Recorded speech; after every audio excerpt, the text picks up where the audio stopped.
本当？見えないでしょ？どこにいるのかな？見えないよ。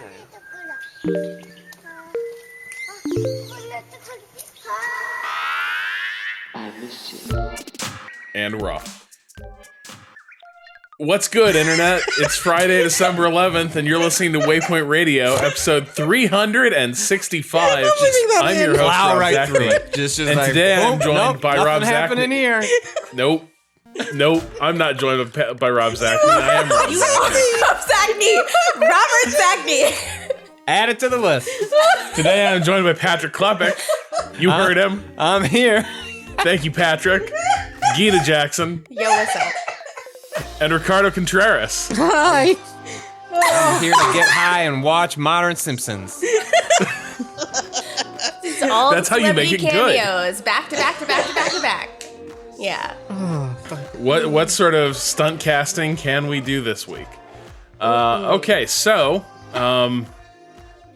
we're gonna talk about some games, and we're gonna talk about some Star Wars. So I think we got a good show ahead of us. In the second half of the show, there might be some Mandalorian spoilers. So if you're keen to hear us talk about Mandalorian, but are worried about spoilers, you're probably out of luck. But when We're this gonna- comes out, it will not be spoiling the most recent episode because that Yes. episode will happen the day after overnight. we record. Yes. Yeah. That's true. Yes. just to But be like- clear. Not be spoiling the penultimate episode. Everything up till there, probably. But like, if you're trying to, like, if you're worried you're going to find out that, for instance, they completely mailed in Baby Yoda's real name, then you come should, on, I'll fight you. probably not keep listening. I have so much to say right now, and I'm just going to keep my little mouth shut. All right. Well, Gita, actually, I'm not going to let you Oh, because wow. you've been in space for another reason as Oh, well. yes, we love space. So I've been playing this game that Rob passed to me, actually, Per Aspera, which is about a terraforming mission to Mars far in the future. And it's a city, I mean, it's a Gita Jackson, Rob Zachney-ass game. It's a city builder and management sim. So, but what is interesting is more than the gameplay, what really is fascinating for me, and this is such a weird thing to say about a strategy game, is the character that you play as is an AI that has consciousness and volition, but is nonetheless an artificial consciousness. That throughout the game, you are given prompts to reflect on like what it means that humanity is terraforming Mars. And it's really, really fascinating. So you start out and like it's just you, and you'd begin to do like a base building sim. It feels very, very regular and normal. But then every once in a while, you get sort of a visual novel-esque sequence where you're asked to choose how this AI feels about the things that it's doing. So you start out, the first thing that happens is you get the base up and running and you get the resources going and you start mining water and food and making food. It's a very typical sort of action reaction like chain of processes kind of gameplay where you mine the base resources and then use factories to manufacture them into other specialized resources, and you just have to make sure that you are mining enough stuff so that you can use those base resources alongside manufacturing them. And it's this really fun, pretty well balanced juggling of mechanics that you've seen a dozen times before. But when you first get everything up and started and you build a spaceport so that spaceships can actually come and land there, the game, it's so funny. Like there's a little pop-up on the bottom of the screen that just says reflection. So you know that you're reflecting on your actions. And it asks you, do you feel anxious or are you feeling excited? Uh-oh. Which is, yeah. Like you really Look can at choose it. to It's a have- perfectly good robot base AI. It's got anxiety now. I always choose excited because my therapist once told me when I was like, I feel anxious about everything and like I'm gonna die. She was like, do you know that anxiety and excitement are the same emotion? Basically, they have the same physical reaction in your body, the heightened heartbeat and the constricted breathing. Anxiety and excitement induce the same thing. So determining whether something is anxiety or excitement is something that's difficult for human beings to do. And it really just made me sit back and think. And the more you play the game, the more it just starts asking you philosophical questions about what it means for humanity to do this to another planet and like what your role is in it as part of those machinations. It's also got some cool references to real world history and sort of a projected future of space travel. It's pretty hard sci-fi, so it's based on actual scientific, research and future exhibitions that will happen to Mars. Like at one point, I was clicking around the map and I found, what did I find, Rob? I DM'd it to you and I don't remember the name of the thing. Yeah, you found one of the rovers, the Infinity? Yeah, I found the Infinity rover, I think. Yeah. Yeah, which is like not even up yet. It's not even out there. And I just saw it and I was just like, there's this really interesting trend of media that I've been exploring about space exploration. Rob, I don't know if you've seen, or Patrick, the show with Hilary Swank, Away, that was on Netflix. The trailer looked good, and then I immediately saw the headline that was like, season 2 canceled, and I was like, oh, thank God, just a show I don't have to watch. Yeah, no, pretty much. It was like This Is Us, but the lady is an astronaut, like, basically. That sounds, This Is Us is like a show that's been perpetually on my list because the guy who did, I forget his name, the showrunner of Friday Night Lights, Kitness, something, that then did Parenthood, and I Parenthood love was good. Parenthood was a good really it was good. A bad show, but man, like, it had a big heart, and like it made me cry all the time. And like sometimes I just everyone has, I think, like their sappy show. They're like, I know this isn't good, but like it's good for me. And This Is Us sounds like the spiritual successor to Parenthood. Yeah. I just never got every tweet I see about it is like, I'm crying again. Yeah, Hilary Swank was like a great actress and is really acting the shit out of this horseshit script that she's gotten. It's really not great. But the space stuff is all about the excitement and necessity of human beings continuing to go to space and how dangerous and scary it will be, but also how we absolutely need to continue this. And then David and I shined up. I talk about him in every podcast. He's basically a member of this podcast. Anyway, David and I watched. He's like the we signed up Maris for of this podcast. No, but David's too good to be Maris, but still. No, he's just an off-screen presence. Yeah, he's just a nice friend of the pod. We signed up for a free trial of Apple TV Plus because David really wanted to watch For All Mankind, which is an alternate history show about what if the Soviets beat us to the moon. And it's remember the Battlestar Galactica, Ronald Moore. Yes, yes. I've been vaguely curious about it. Yeah. Yeah. Well, I heard the first season was sort of but the new season's starting soon, and I'm hoping it figures itself out, and then I'll like pummel through the first one. I liked all the characters in that show. And I really liked how it's basically space exploration worst case scenario porn. So you get to watch all these historical figures who were incredible geniuses about space exploration have to work through really difficult problems that they never had to work through in real life. And that is the part that's the most interesting for me. Also the episode where they just go ham on that one guy being a Nazi. That was pretty interesting. That sounds all right. Yeah. There was a Nazi who worked in NASA, and then he later worked with... Wait, did they tune up Werner von Braun in yes, this? They did. They rolled in on him. It was like, brap, brap, brap, you're Nazi. Like, it was classic. Like, that's classic Battlestar, baby. They really went in, and they had this whole scene where he has this female mentor who feels like he's part of the family. And she goes in and is like, if you cannot justify to me why you did this, and had the people from Dachau and Auschwitz working on your rockets, that I just can't even look at you. And I felt like it was a very well-handled scene, even though if it didn't feel particularly historically accurate. But anyway, so this Per Aspera really fits in this narrow, this interesting and new niche of media where they, so when I am, going through the missions and continuing the story, it'll teach you some things about what the process of terraforming Mars is scientifically. So the first thing you have to do as the AI is get the temperature up from -55 or lower to -50, because that will melt the dry ice on the poles. And then you have to, your next goal, long-term goal, which I haven't completed yet, is to continue to drop the temperature so that the atmospheric pressure can increase. And this introduces, when you reach these milestones, it introduces more, hazards into the gameplay. So until Mars has a strong enough atmosphere to prevent this from happening, there will be meteor showers that damage your equipment, and you as the AI have to go and, fix and repair all the supply chains. I'm not done with it. It seems like there's a lot of game left. But I'm just really having a blast, like, learning about space. Out of curiosity, like when you're having these reflections as the AI begins to like reflect on itself and what it's doing, does that have any echo? Does that sort of redound into the game, like what you're doing, or is it just kind of a narrative wrapper? Like either way sounds good, but I'm curious if it kind of tweaks what you're doing. I'm not sure yet. What I did notice though is so there's this hypothetical mission to Mars from China that we find evidence of that China has kept secret. And it's always been rumored, but isn't real. There's also like some developing backstory about the state of the world. It seems like there's been a major shakeup in the world powers.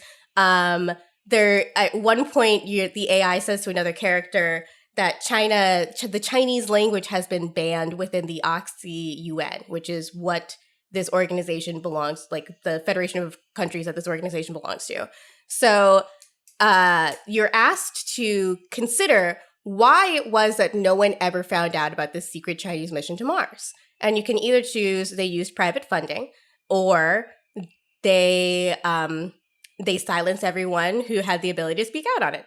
And I chose the option they silenced everyone, because even if you use private funding, people are going to find out about that. And like, just as a journalist, like, that's just where my brain went. Like, if the money exchanged hands, there's a record of it somewhere and someone will find it. When I looked in the notes section where you have all the information about what the resources are, and like you have all your notes on the things you discover about previous missions to Mars and the developing lore, the flavor text for the Chinese mission to Mars said, well, the reason no one ever found out about this was because they silenced everyone who could have talked about it. And I haven't played it the other way where I say, oh, they just use private funding.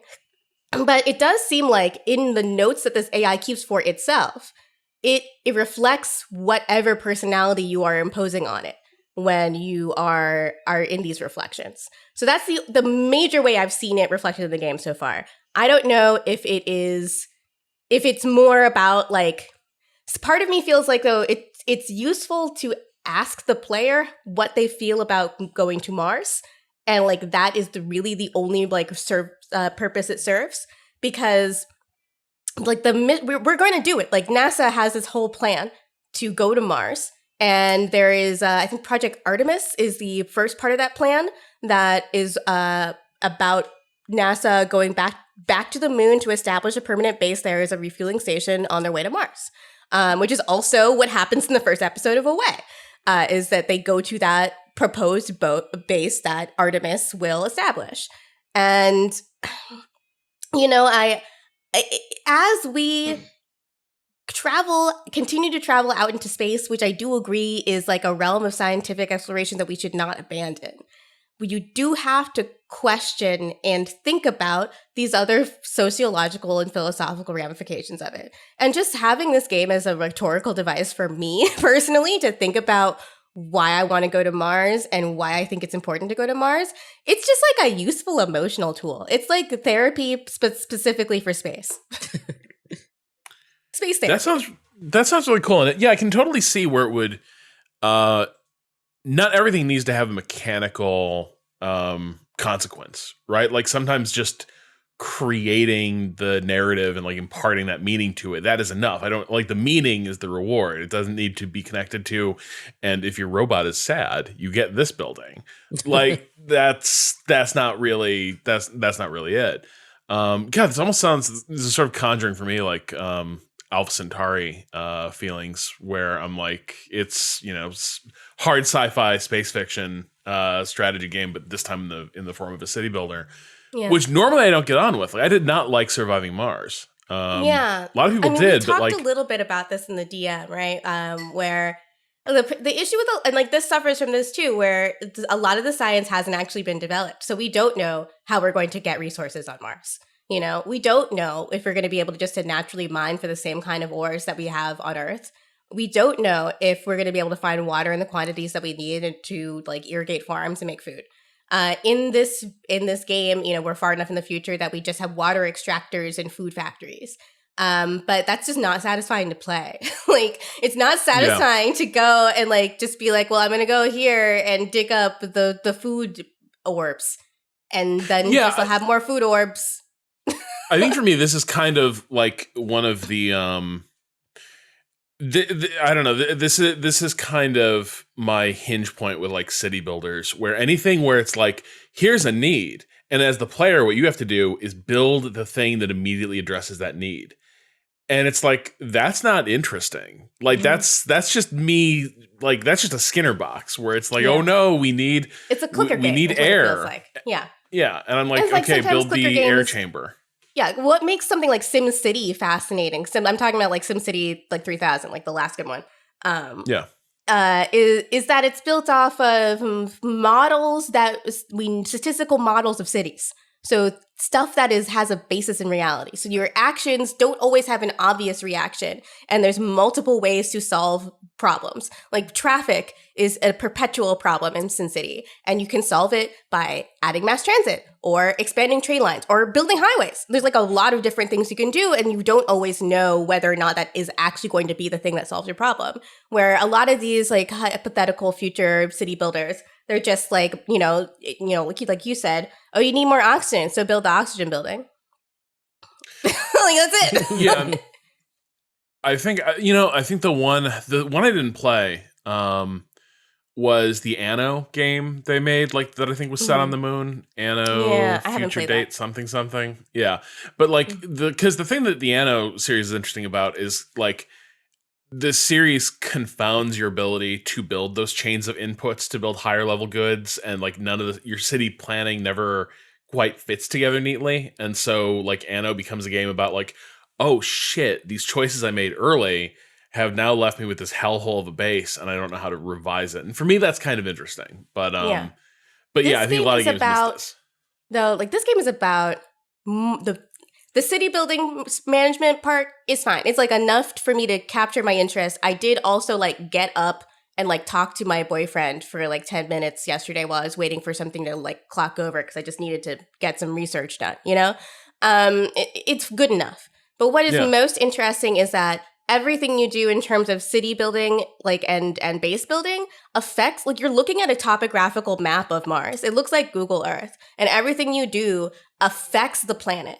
So when you make those dry ice caps melt, they disappear from the map. When you will make the pressure rise, you will stop having those meteor showers. So it's less about what you're doing, what you're balancing on the minute to minute, and more about watching like human beings change a planet, which is crazy. Yeah. That sounds really cool. And that's, I think, I think that's out. Yeah, also. I think it is. Yeah. I played 11 hours yesterday. Holy shit. I think we can say, for people who are curious about this, this game probably looks drier than it actually is, right? Like I think both of us had sort of seen this and we're like, do I have time for yet another space city builder that looks this academic? Literally exactly like Surviving Mars, which doesn't really have the zing for me. It doesn't have the secret sauce to make me just really interested in it. And it seemed like when you look at the maps themselves, they seem very simplistic, which they are, I will say. And it's also like the experience of playing it, some things are not as intuitive as you would assume. So I kept building more colonies because I wanted more people to make my research go faster. But there is a cap on the number of colonists you can have based on your building limit that doesn't rise with your building limit necessarily, which is annoying. Just build more houses. Yeah, so I needed build more habs. I'm on year 30 on Mars, and it's because I spent 10 years being like, why won't colonists come and move to this research outpost that I need them to move to in order to progress the plot? I was just sitting there for like an hour, just being like, we have thousands of squares of water cubes and lots of food. Come on, we have like 1,000 food. I don't know what that means exactly. But where is a track developer? I don't know why these Martian McMansions aren't moving. Yeah, this was pancakes the size of your face over here. Come on, come on. This is something I did not get on with in Surviving Mars, where like real quickly after you had built the big tubes full of oxygen and fuel and shit, immediately it was like, and now your colonists want cool Jetson style diners. And I was like, I don't know that this is like, Yeah.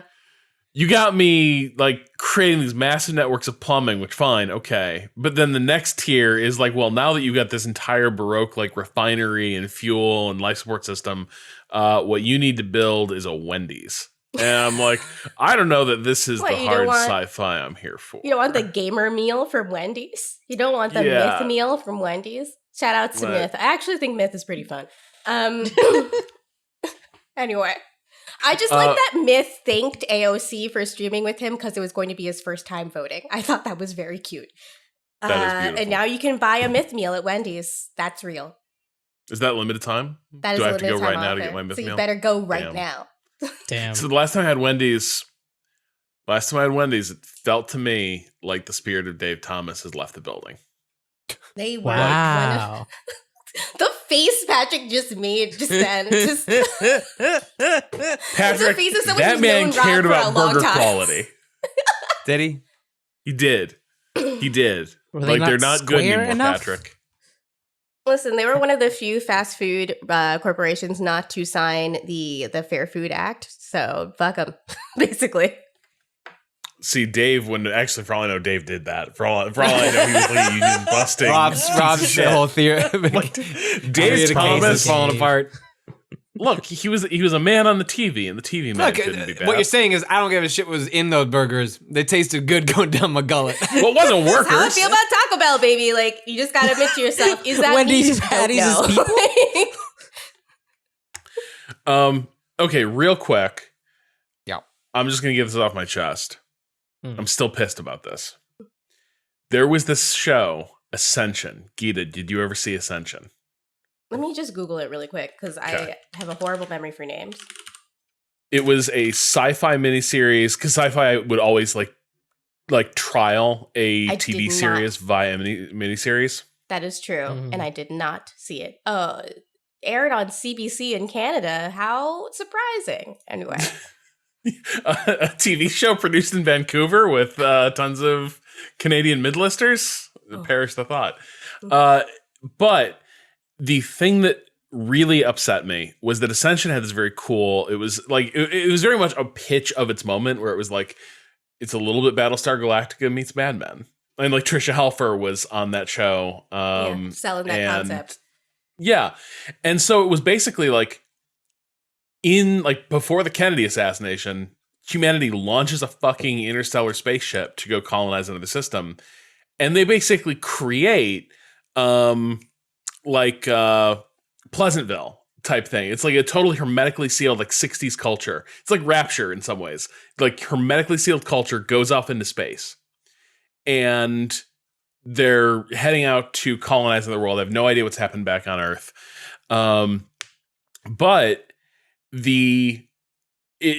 like what has begun happening is they are trying to resist the same forces of counterculture and change that historically swept through in the 60s and 70s. And so like it's aboard the spaceship where for them, the American way is exactly what it was in like 1962. And it's this like increasingly like hierarchical society in some ways, except also like the 60s, it's also deeply corrupted, right? Like it is entirely run by like self-interested white dudes who are taking advantage of every possible perk they can. But the great thing is, the big twist is at various points, everyone on the spaceship is put to sleep by gas and strangers come aboard the spaceship. And, like where things begin to go wrong, I think, is somebody wakes up during all this and it begins to become apparent that the spaceship might never have left Earth. And yet it might also be dying. And so it becomes this weird, like, genetic experimentation thing. It was super cool, and it delivered on the premise at the end of the miniseries, and then they never picked it up. And I'm like, there was so much good shit there. It was all centered on a murder mystery. I loved it. Patrick, eat shit. No, it's the delight. You really liked this show. I feel bad for you. I do feel bad for you too because I'm going to watch this and feel disappointed after. I know that this is my future now. It was pretty Well, slick. this is why I've never watched Carnival on HBO, even though it's like it's extremely extreme. Every time I've read about it, it's like, oh, you would love this show. Oh, And, like I know, but there are shows that end and you're like, gosh, I really wish they'd done more with it. There's like fun, but like I know Carnival like just ends. Like there's like it ends when shit is about to go off and Right. there's been a Yeah, I major know. status quo shift, and you're just like, what?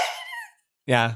It's been perpetually on my list. They're just like, well, now it's Clancy come Brown, far enough though. that it's like, I want to know why it's frustrating. Like now Yes. that's the shiny object is not its story or mythology I would do or characters. a rewatch podcast with you about this show because it's insane, and Clancy Brown is just chewing every So single good. piece of scenery he can find.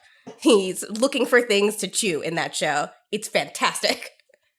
It's so weird to see him pop up in every B-list thing in the world. Like just, It's amazing, though, you know? Yeah, no, he is. Like full commitment. What a terrific show. Yeah. Patrick, we should Yeah. move on to you though. Oh, What have you all got right. to tell Hello. us about today? Oh, well, yeah, I finished the Pathless. That game was great. I mostly echo my thoughts from before. I would like to read about the boss battles in that game at some point because I think they are tremendous. And one thing that's interesting about them is they don't they have like soft fail points. So you like screw them up, but there's no game over. The game just sort of like knocks you out of the arena, stuns you for a second or two to kind of like gather your thoughts, and then you just go back in and like pick up the pattern that you were playing with before or trying to solve before. It's just it's a very clever, very pretty game, and I found the final boss battle to be particularly I don't know. I described it on Twitter as Dark Souls by way of Journey, which I don't want to make that comparison too hard. It just like had really punishing, fun pattern recognition, but like all in this like a Hayden Journey kind of aesthetic. It also has Awesome Wintry as the composer, so there's that Journey component too. So yeah, I think more people should play the Pathless. I kind of wrote it off because I didn't have strong feelings about Abzu, other than that seems kind of pretty, and I ended up liking the Pathless quite a bit. So Oh, that sounds nice. the Pathless is good. So how It's also on Apple Arcade too. Apparently, I didn't realize Wow. that. So you can just like play it on your iPad if you want. So weird. be Well, fine. That's every time something comes out on Apple Arcade, that's my reaction. It's like it's a lot. Like Apple Arcade at this point is like one of those things where like compared to Game Pass, which is like game cycle in and out, like nothing ever leaves Apple Arcade. Like it just gets bigger. So it's like even if it's not necessarily a service that you should pay $5 a month for, it is the kind of one where it's like, oh, like at some point it's worth paying $5, or like if you get a new device, you get 3 months free, like every time. Like just like poking around, because there are like a lot of really good games on there. I just don't know that it's like something essential month to month. But if you're just gonna like poke around for a month or two or during your free trial, like there's a ton of good shit on there. yeah, I still have a subscription, which I find surprising every time I realize I get charged for it. You and me both. I got Oh, my credit card got haunted by the Stadia charge a couple months back. Was it a monthly or an annual re-up? No, it was a month. It was a month. I would have Okay. like You would have contacted fought the customer annual. service to dispute that one. Yeah. No, well, because like when I originally got it, this happens a lot of times when you get sort of like reviewer stuff. Is some systems they'll have something in the back end where they can just like flip it for like a press person, like you're good, like don't worry about things. And but more often it's like, oh, here's a code for like a year, and so that's what it was with Stadia. It was like a year, and I didn't do it, Rob. You're You know usually what I so love good to about do. setting those reminders. I am usually so good about setting those reminders, and I did not set one for Stadia, and so $6.99 later, I was ready with Stadia Pro to Oh, boy. try Cyberpunk 2077 4K on Stadia last night. Can you How'd that go? simply imagine? All right, so last night, Cyberpunk comes out, and so I don't know. Unlike Rob, I don't have like my PC's fine. I have a 1080. It can run a decent amount of games, okay, but I've lost the high end. Like that's why I was excited for the new Xbox and PlayStation. It's like, okay, so like the new Assassin's Creed comes out or whatever. Like I don't want to play that on my PC anymore. I'm gonna like shift that to consoles, and then in a year or two I'll upgrade my PC. But or was it DLSS will come in and save us all from buying hardware upgrades in the future. We'll talk about that. Yeah. So my thought was I wasn't having enough time last night to put meaningful time into Cyberpunk no matter what. And because my wife and I are marathoning through Queen's Gambit and keep watching an extra episode. Yeah. Well, Anya Taylor-Joy is a joy. Truly. Pretty much. Right in the name. And Patrick's just great over name. here writing rental DVD case like blurbs. Anya Taylor-Joy is a joy, and that's the review You can from see the that Puppets. an italicized impact font on the DVD cover. A bunch of different people's heads from that show all layered over each other. Yeah. Anyway. Anya Taylor-Joy, great eyes, great name. And anyway, so it was like I'm gonna have like 90 minutes, which is like just not enough time to like really get into it. It's like I wonder what I'm paying the Comcast entry fee for unlimited data. Like I might as well just other than every day just deleting Call of Duty from my PS5 and re-downloading again just for the thrill of downloading another 180 gigabytes. I do it a couple of times. It's always the one I delete, and then when I get space again I just download it again. Like why not? Just 180 gigabytes. Let's go, Comcast. And so I downloaded it on my Xbox Series X, and then I had a Stadia code, and then I remember seeing an email from NVIDIA that was like, hey, GeForce Now is like really getting behind Cyberpunk. Like, you want to play that in 4K, like all settings turned on, like go. And I was like, all right, well, I wonder like which one of these is like would be like the Fidelity King. Like, could the streaming based services where you can definitely. I think Stadia looks pretty good. I think GeForce Now looks pretty good. You can tell their streams, and then the question becomes like, is the lack of like sharpness that you're going to get from obviously having a stream, no matter what resolution it's at, will that be made up for by having all the fancy lighting effects and RTX and stuff like that turned on? I couldn't get the GeForce Now thing to boot Cyberpunk, unfortunately. I was able to like log in, get into Steam. They've been promoting that then, pretty like, directly too, right? Where it's like I think it was just a Cyberpunk. I think it was just. Cyberpunk last night had like 1 million concurrents on Steam, and the height is like on Steam is like 1.3 million for a multiplayer game. Like it's just the amount of people that like Cyberpunk is just like having a moment like we all sort of expected for better and worse. It's an extremely popular game, so I think it was just kind of taking down NVIDIA's server. Like the way it works. GeForce Now is like spinning up, like a lot of these services, like it literally says in the corner, like searching for a rig. It says 7 minutes will find you a PC to spin up that you can play this on. And I was able to like get into Steam, like click on Cyberpunk, and then it crashed out. And then it was like, oh, another 10 minutes till we can find you another rig. And I was like, oh, fuck it. I'll wait till the weekend and see how that works. I tried Stadia, which looked fine. But I don't know that it was like meaningfully better. It looked like on par with the Series X version, but instead like with a tiny bit of even with running at 4K, like connected to an Ethernet cable, like I can tell it's a stream. It's not meaningful. Like it's certainly not like sort of like immersion breaking, but like when I can flick between displays and like see the Xbox One switch to the Stadia one, it was like, oh, I thought maybe. It's part of the premise of Stadia would be like, oh, you're going to stream the high-end PC version. And like what we found is actually, no, you're just sort of like streaming, like with like Red Dead Redemption 2, it was basically like streaming the Xbox One X version. Like it's a nice version of it, but you're not getting like a $3,000 PC.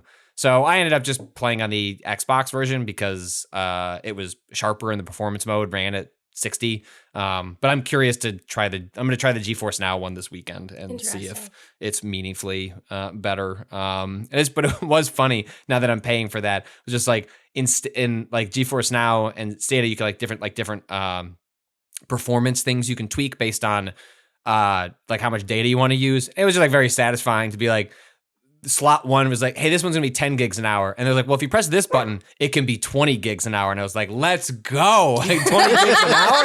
That's nothing to me now. Jeez. Look at the high roller here. Oh, baby. $30 a month. And I plan to cancel it like January 1st. Fair enough. Yeah, it's true. That reminds me. I want to check something out. I'm going to do it right now while it's on my mind. This is going to make for good podcasting. Okay. We Anyway, love so I only got as far. It was at least useful to Do the origin stories in Cyberpunk matter, Rob? Or are they just here's the thing you get? They do? Okay. They do and they don't. They give you a different opening each time. Right, which is what I did, on the different platforms. You go with? Like, I'll just start a new character. Well, on the Xbox, I did the one that I wanted to do, which was the Nomad. And then on Stadia, I did the one that I should do, because, like, I need to try and break the impulse to just play the character that I, like, want to play. Because the game's going to funnel you down certain paths anyway. Mm-hmm. And so it's probably more interesting to try and box yourself into, same way that you played hard, right? It was like box yourself into a corner through the difficulty to hopefully elicit more from the systems. And I wondered if you look at the readout for like the corpo, and it's like, oh, this seems like a shitty person. It's like, maybe that's more interesting to play, like, as a starting point, because it seems almost written to be like a dare, like, this isn't the one the players are going to imagine themselves being the good person in this bad world. Like, the corpo description is just like, yeah, you've done what you've had to do to get by, like, you've been ruthless. And I'm like, well, maybe that could be an interesting way to play the game. But I started Nomad on Xbox, and I haven't decided if I should just go back and start like the corp version again. God, this just makes me want to play Netrunner, that card game. Gosh, that's what I've seen a lot of on like social media, has been like, just like, I mean, Cyberpunk, is the blob right now. Like, everything spins out of it, even if your story doesn't have anything to do with it. It's just all Cyberpunk adjacent. Yep. But I have seen a lot of people both like lamenting, because wasn't Netrunner like purchased and sort of like screwed over, like destroyed by some company that bought it? It was unceremoniously canceled after they put out a huge sort of legacy box of all the updates and expansions. It was a living card game, and a deck building game. So it wasn't necessary to buy all the expansions, but you could if they had cards that seemed interesting for your building your custom decks, but they also had pre-made decks. It was like a very easy to get into sort of modular game, and they made this big box with all the parts in it, and then they were like, oh, and we're not doing anymore, bye! Which sucked. Well, and everything I had heard about Netrunner was that, as Austin and Rob had discussed earlier in the week, of like, oh, Cyberpunk feels like a game that's not necessarily like reimagining what Cyberpunk would be in like a modern context, and that like that Netrunner did that. Like, the world they built was like, oh, like if you were like conceiving Cyberpunk now to comment on our world, like, what would that mean? And Netrunner seemed to like do that really well. I'm sure you guys talked about this on Monday, but for example, like, one of the corps in Netrunner is Fox News. It's just Fox News. And it's like very obviously and subconsciously Fox News. Netrunner understood what it's satirizing, and it picks recognizable things to satire. Where I look at Cyberpunk, and as much as I enjoy the visual aesthetic, because Strange Days is one of my favorite movies of all time, I'm just sort of like, I mean, I recognize these things that you're satirizing from like the 80s and 90s, but they don't exist anymore. Like the whole, at a certain point, is it satire when like the satire becomes the pop culture, and it's like, like it's like it's sort of all the sharp edges have been dulled off by nostalgia and the memification of like one of those like seminal texts of Cyberpunk, which is that Neil Stephenson novel, whose name I also forget. That is the one with the main character who's named hero protagonist. Oh, Snow Crash. Snow Crash. That novel is like essentially already a parody of Cyberpunk, the literary movement.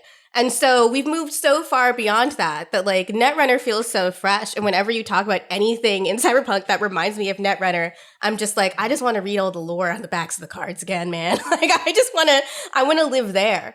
Or play Shadowrun Hong Kong, which I should just finally play that game. Yeah, I've been thinking about getting all the way back into Shadowrun over the winter break, because I didn't finish Dragonfall. Mm-hmm. So I'm like, and the weird thing is, like, there's a lot of overlap in the opening for Dragonfall versus Cyberpunk, and so I'm like, damn, like Dragonfall did a lot of this with a real economy of storytelling and like a way better establishment of the setting. And so it turns into like, man, like there's a lot of things that like Dragonfall just does way better than Cyberpunk. It's something I'm interested in, but maybe it's just a question to pose and then return to, is just like Cyberpunk in general, and specific in this game, is so much about Los Angeles. And I know Night City is its own place, but it's a Los Angeles style city. Like the when you look at Judge Dredd and stuff, the descriptions of these mega towers and the smog, that is a description of Los Angeles, like the worst of Los Angeles, you know? And I just think about like obviously you've been to E3. Like, my boyfriend is born and bred Angelino. And I just wonder, like, does it have anything to say about, and so much of the game is also about stardom, like there's the Johnny Silverhands and the character Grimes plays or whatever. Like, does it have anything interesting to say about Los Angeles? Or is it just a convenient setting for a noir?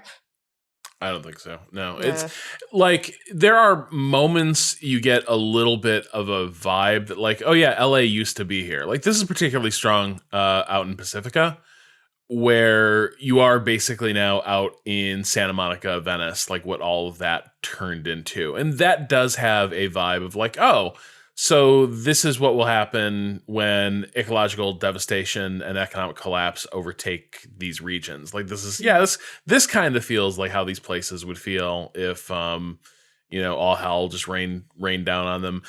But beyond that, it doesn't have, to me, it does not have a very strong LA vibe. It just begins to feel kind of like generic wasteland in the way of like Fallout. And like Fallout is a game I think about a lot when I play this because it's very much like Night City is the city and it doesn't have particular LA vibes. You just know intellectually that it was LA. And then you go out into the scrub desert where there's nothing but like nomad tribes and, like van caravans heading out there. And, it just doesn't have a strong sense of placeness, I would say. And I think we were talking a little bit about this on Monday. I think one of the real, Gita, I forget, did you play Dragonfall or did you play? I haven't played these games, no. Cyberpunk burned me so hard. I don't know if this happened to anyone else, but the marketing for Cyberpunk burned me so hard I actually had to reconsider if I actually like Cyberpunk. So I'm like, I looked at it and I'm like, is this what I like? Is this something that appeals to me? Emmanuel and I were having this conversation like a month ago where it's like, is there any denying that Cyberpunk was anything but like a massive artistic and like cultural misfire? Because it creates like the things that it's trying to like call out and like sound warnings about get fetishized and become a vision that the tech industry pursues actively. And it's like, this shit looks cool. And it also creates this ethos. Like, I think a lot of Cyberpunk has this individualism at the heart of it, where it's like, yeah, the world's going to go to shit, but like if you're smart enough and you're talented enough, you got the right moves, you got everything hooked up, you can somehow operate above the structural violence and oppression of the system. And in general, I'm like, that's not true. And I think this is why like Cyberpunk fans, they all imagine there'd be fucking Deckard running around with the big fucking gun and the trench coat and like all the competence in the world. But you're more likely to be like the corpo background in Cyberpunk that Patrick was describing, where you're just a guy that has to make rent. So you do some stuff that's morally compromised. Yeah, and then you eat shit. Yeah. Yeah. Yeah, and so no, I like in the run up to this, and I don't think it's just. I think part of it is such a dated vision of Cyberpunk, and it brought out the worst sort of fetishizing for like 80s culture and 80s Cyberpunk visions that it's clearly a lot of people who didn't really ever get what the text was, who were like the most into this shit, and so yeah, like it was. The years have not been kind to Cyberpunk. The hype that built up around this game was not kind to it. But I also think, and this is not the game's fault, the game has no interest in the arc of technology and society since the 80s. It's interested in what the arc would have been from the history of this RPG they made back then. And that's what they care about. But like, it's not interested in where society actually went. You got to think like, as a studio, CD Projekt Red has made 3 games that are very faithful to a book series. And that is one of the major things people love about The Witcher, is that it's very faithful to a like cult classic series of novels. And so their approach, I would assume, would be do the same thing with this tabletop RPG book, but what people like about Cyberpunk on an international scale is different from what people like about this series of Polish novels. But Yes. there's also Yes. the issue of an RPG rulebook does not have narrative in it. Like, right? It has narrative like backbone Yeah, not to in that it. sense. Not in the it has like background and world setting, but it doesn't have all the like the particulars that the books obviously of The Witcher do. So like it does feel like a lot of what I'm hearing about how like some characterization falls flat comes from the fact that like they're maybe trying to adapt like the rule set, the like base like explanation of like these different people, the gangs, the corporations, as like a full character where because it's a rule book, it's meant to be a starting point that you build from, right? Yeah. And- like when Patrick basically did the part of the game that I want to do, which is just go like what I like to do when I'm like randomly like looking through a tabletop RPG rule book, which is just roll a character. Right. And just see what it's like. Sure. Yeah. But then like they have to give you a whole game on top of that. And like there's what are they drawing from, Like I don't know.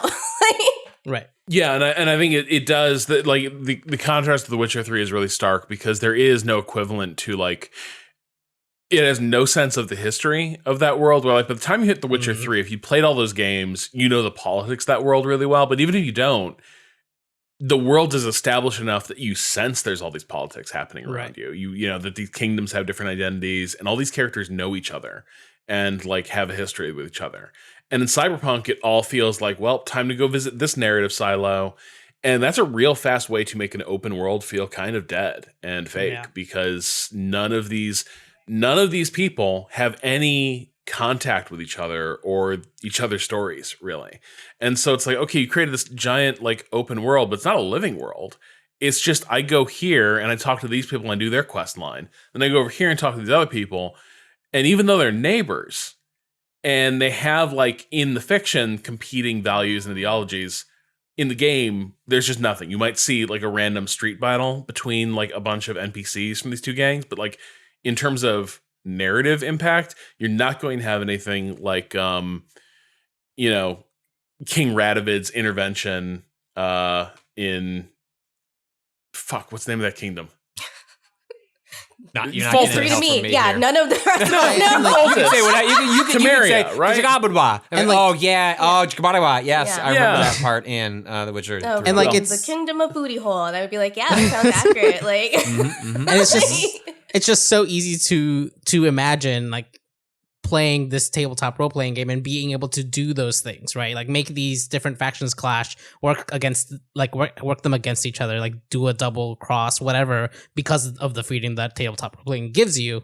But again, like I was mentioning before, like just like having these two things, yeah, as you were saying, siloed next to each other feels almost more infuriating that they don't really interact.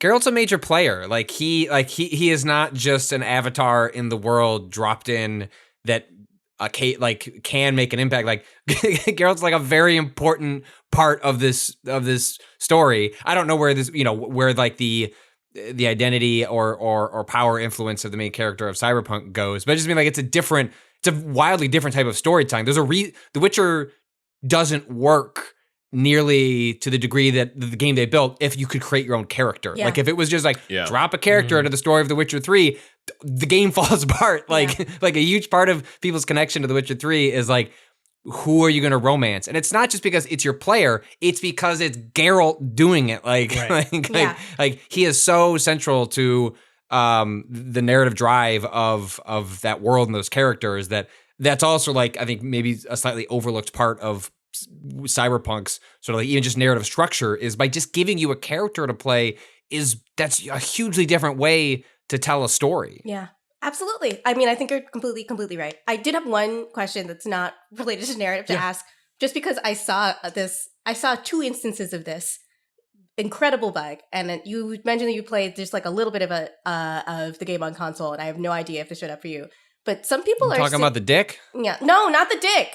It's everything. not the Lenny Kravitz dick peep. No, it's you've all seen that gif of Lenny Kravitz ripping his pants and his dick falls out, right? It's incredible. Yes. Thank you. Yes. Thank you. It's everything being covered in tiny trees. I only saw Jason Schreier's tweet about this, which I found another one, a video last night of someone like anyone else seeing this. My cover, like this person's character was just covered in tiny trees. That's incredible. Jason said his was changed when he upgraded his NVIDIA drivers, but for people don't go look up Jason Schreier's Twitter. There's a tweet in there that's a series of photos or screenshots of basically like just playing, like they're just everywhere. Like you look on the highway, tiny trees. Like you look on a character, tiny trees. Like you look in the sky, tiny trees.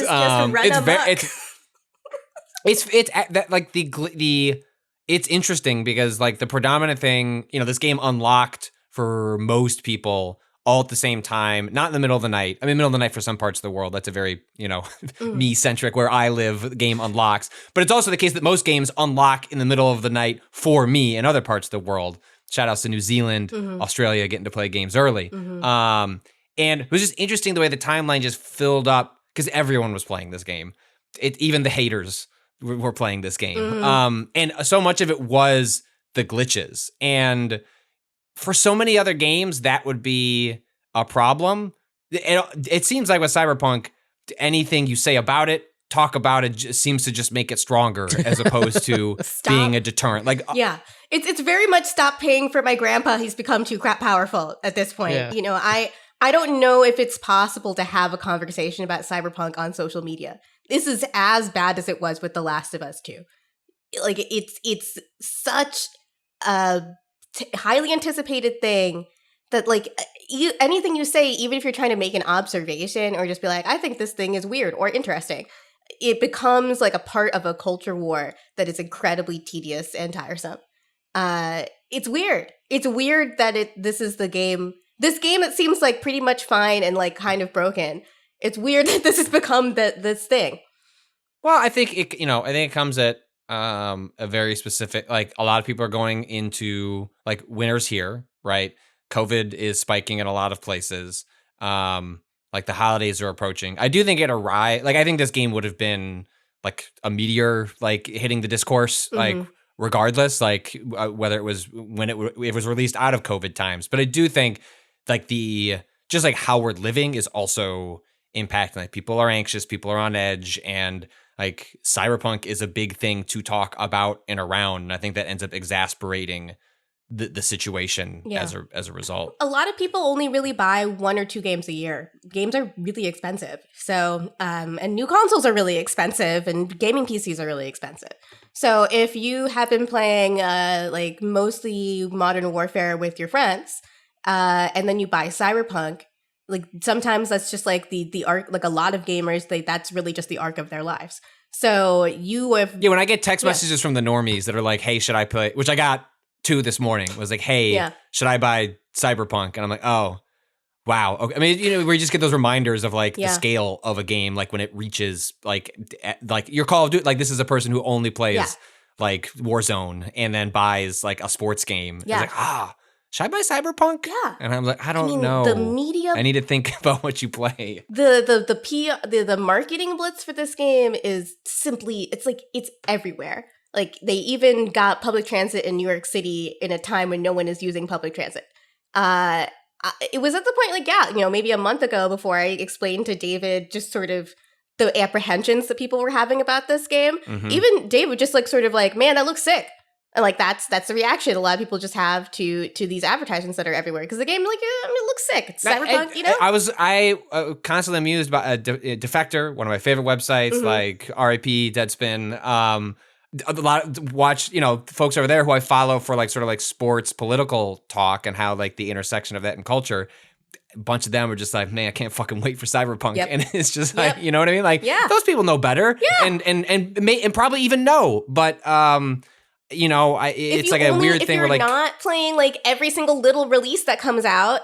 You think I'd love to play 30 or so hours of Cyberpunk in the week between Christmas and New Year's when nothing really happens in the news. Right. But yeah, and people are going on holiday too. Yeah. Like it's hitting in like anyway, so. It's Skyrim. I mean, it's Skyrim, right?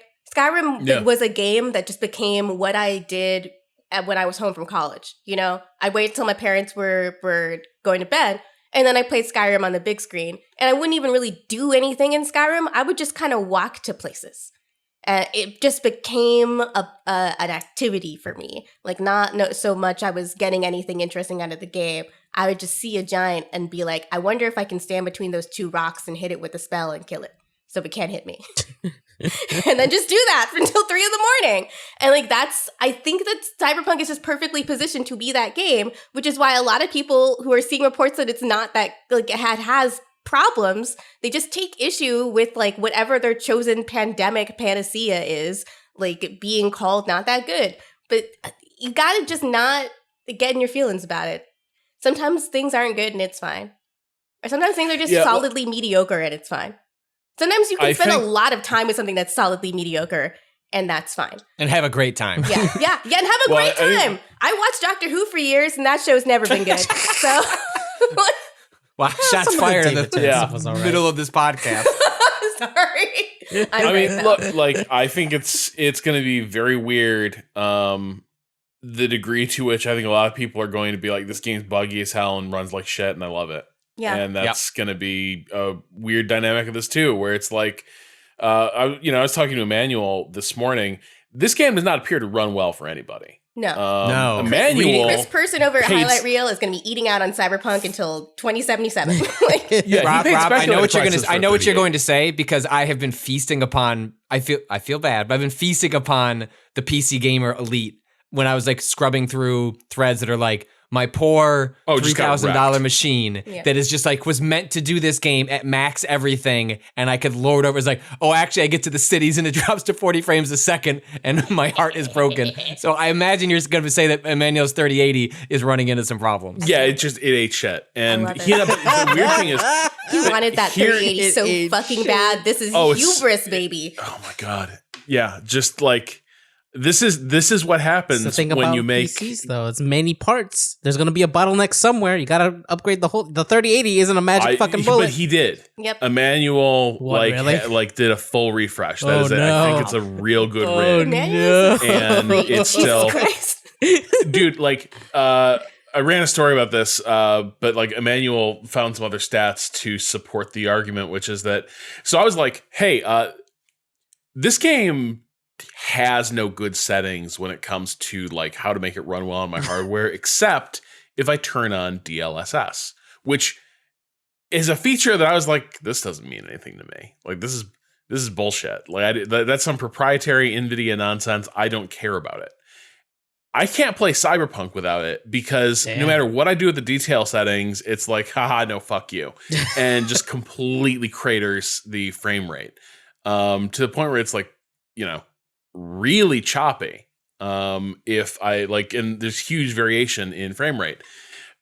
If I turn on DLSS, game runs really, really well. Pretty much identical. DLSS is again, just basically. I mean, I know it's an algorithm that like makes games run faster. Just act like I'm a stupid baby that doesn't know anything when you talk about tech stuff, because that's true. Well, I had to look this up too, because I also didn't know. I was like, boy, this DLSS thing seems pretty good. So I should figure out what that's all about. So basically, DLSS is deep learning super sampling, I want to say. Don't like that. It is. Does that sound like a threat? It does. Yeah.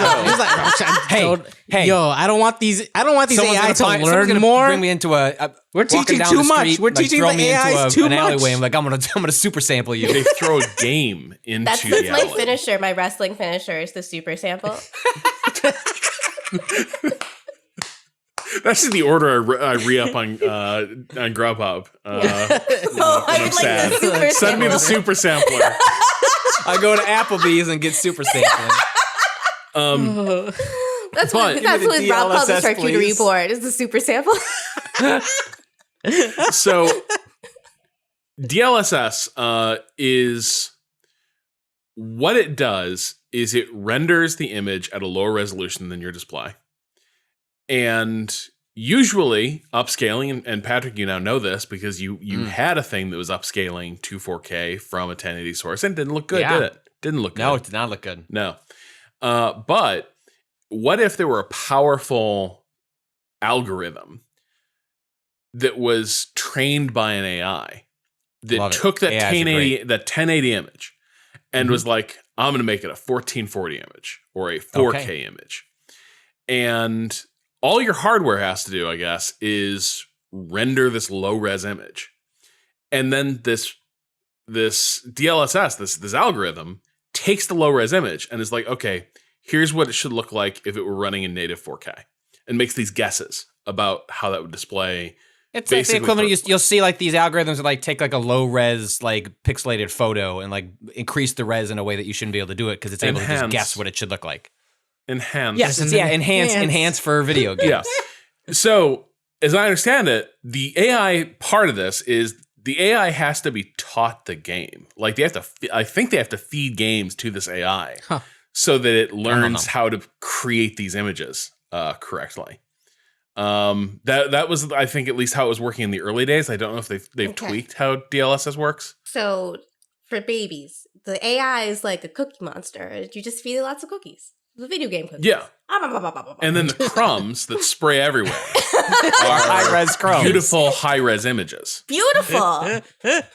And you can't tell the difference, or at least it's so like the difference between what would be native 4K and simulated 4K is such that the game runs so much better in simulated 4K that it's like not worth or like given that the hardware can't do, like you can't do what Emmanuel wants to do where you just flip all the dials up with raw horsepower and basically you have like a cheat code that like lets you get there. That's not quite as good, but like it's pretty damn good. So here's where it gets really wild. Digital Foundry was doing some tests on this like early this year.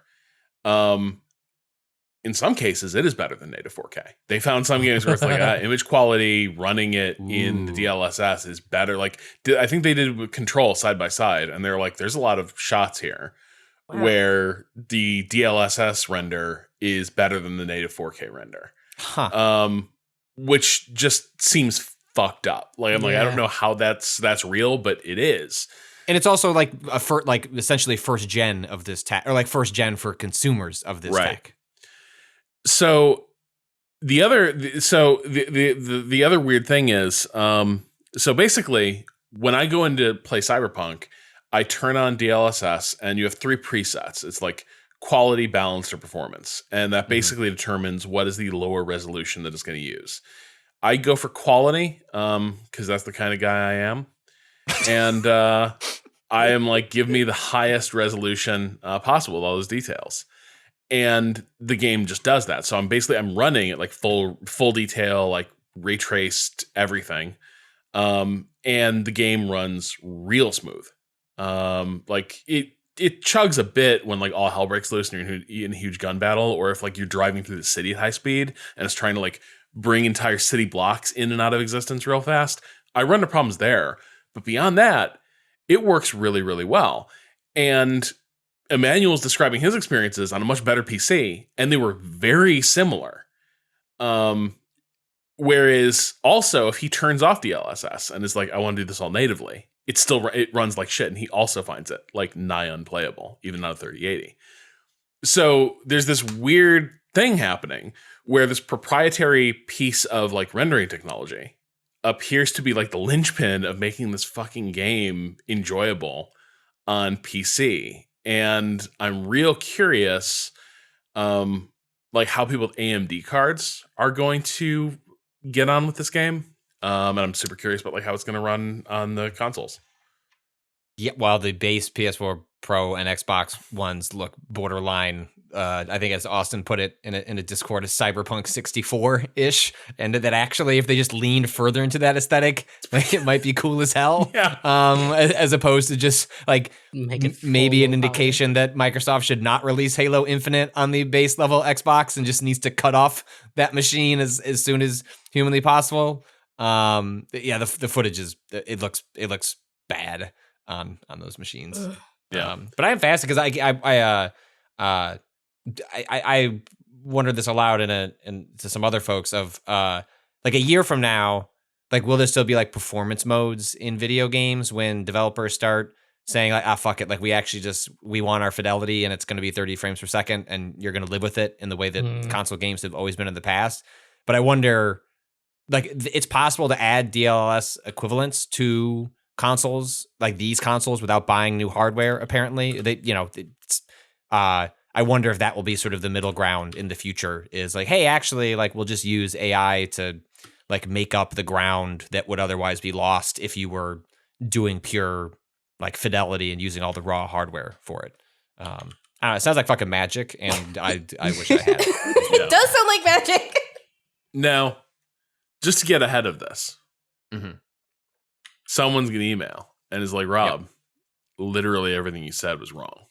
Mm-hmm. Okay. And I think that's entirely possible. But I think the spirit of DLSS was present in this conversation. Its significance, its meaning to me. And I think you were able DLSS to not overpay on eBay for a graphics card and have a great experience. Yeah, no, see, this is like I checkmated Emmanuel on this one. Right. Like he was like, I That's gotta have the point this. of this right now. Mm-hmm. You beat That's Emmanuel. the spirit of Yeah. DLSS is checkmate Emmanuel. Yeah. So yeah, no, I just find it's a very weird thing. It's a fascinating technology. That it just seems so counterintuitive, but it works. It makes this completely poorly optimized disaster of a game kind of cool to play. So that's neat. Highest recommendation. Yeah, it's. Let me know if you're playing on an AMD device, because I'm super curious how that is going. Because you also if you don't use DLSS, you can turn on AMD's open source like dynamic performance scaling. It didn't work as well for me, and so I'm curious what's up with that. We're gonna take a little break while we feed this dog. We're just gonna be right back, and then We've been gone. Let's Let's take our break and we'll come back and do Star Wars, right? Yeah. Yeah. That sounds nice.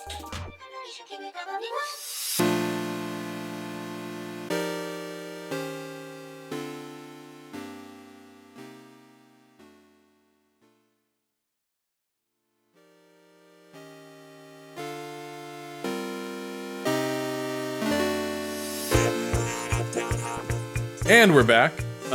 Gita, you have been getting into Star Wars again a lot across like many media.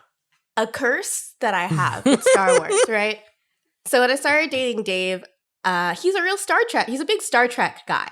So I really spent a couple of years being like, Trek is better than Wars. I'm really interested in this television show. Also, there's just so much more of it that's good and like easily accessible. That's good. And something really comforting also about a procedural that you can just sort of pop. Star Trek Next Generation is just a show about people who are very, very good at their jobs solving issues. And it's very, very satisfying. It's very, very nice. Star Wars has a lot of problems, but I got the PS5 and I downloaded some of my PS4 games onto it because it's the only console we have set up in our apartment right now.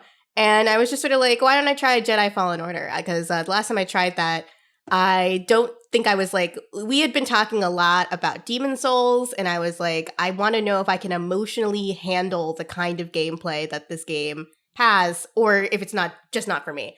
Because I know enough about Star Wars to know that I want a laser sword, and I'll give your video game a shot if you can give me a laser sword.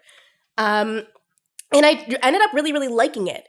And then I was just sort of slowly, just via watching people I know and trust, like Carly Veloci, was tweeting about it a lot, just talking about The Mandalorian. And I've already caved in a lot of ways about The Mandalorian, where my big thing for a while was like, I'm just not going to purchase another streaming service, so I'm never going to see this TV show. I do not like that we let these major corporations reinvent cable packages. I don't love that. So I just didn't, I was being real stubborn about Disney Plus, but David has Disney Plus for work, so I don't actually purchase it. And one day You found your loophole. Yeah, one day I had David had this root canal, and I've been sick on and off for a couple of weeks, and I was just at this point where I was like, I need to be spoon-fed dopamine, and that little baby puppet is so adorable that I will watch an hour of that, for no other reason. Sometimes like 42 minutes. Like this show is ruthlessly efficient in its storytelling. Yes. And just want to reiterate, because this will probably be the last part of this conversation that doesn't have any spoilers in it, that we're going to be talking about all of the show that's out right now, which doesn't include the episode that came out today if you're listening to the podcast on Friday. Yep. So everything up until the penultimate episode. And here's the thing. The more I looked into The Mandalorian and the more I experienced it, the first couple episodes are just like, it's like the tone of this show is so weird, but it's basically like a cartoon that is performed by real actors. And that is the thing that has been fascinating me about The Mandalorian since. Dave Filoni, who is the showrunner for Clone Wars, is a major part of this production. And you can see his storytelling chops all over it. In many, many ways, it is so much more like the Clone Wars cartoon than any other like live action television show. Like most of the episodes are like about half an hour. Most of them don't go up to 45 minutes or a full hour. And the show is always better for it. The show is always better when they treat the characters like they are animated cartoons, because the Mandalorian in the full-on suit of armor essentially he has to make such exaggerated motions to convey his emotions that some sequences are just done in complete silence between a man and a puppet, and it's really, really beautiful. But as I've gotten into The Mandalorian, what I've been noticing is that there's so many people on the internet whose reaction to The Mandalorian has just been, this is the best piece of Star Wars media that exists right now. This is so much better than the movies. And there's part of me that wants to be like, that can't possibly be true. But then there's another part of me that is like, as a Star Wars fan, I understand the experience of loving Star Wars, except for those shitty movies they keep putting out. Like, I love the original trilogy. I really like The Force Awakens. I think The Last Jedi has some narrative problems, but is a very, very beautiful looking film. I was last night trying to just talk about with David how many drugs I would have to be on to watch The Rise of Skywalker. Like, would I have to pop a Molly? Well, did you see pop it once? Pop a Molly, I'm sweating. Like, you're saying again, or for the first time? The reviews were so bad. I read full-on spoilers for that movie, and they were so... I was already upset that they brought back Sheev Palpatine. Like, let that guy die. Like, let Sheev die.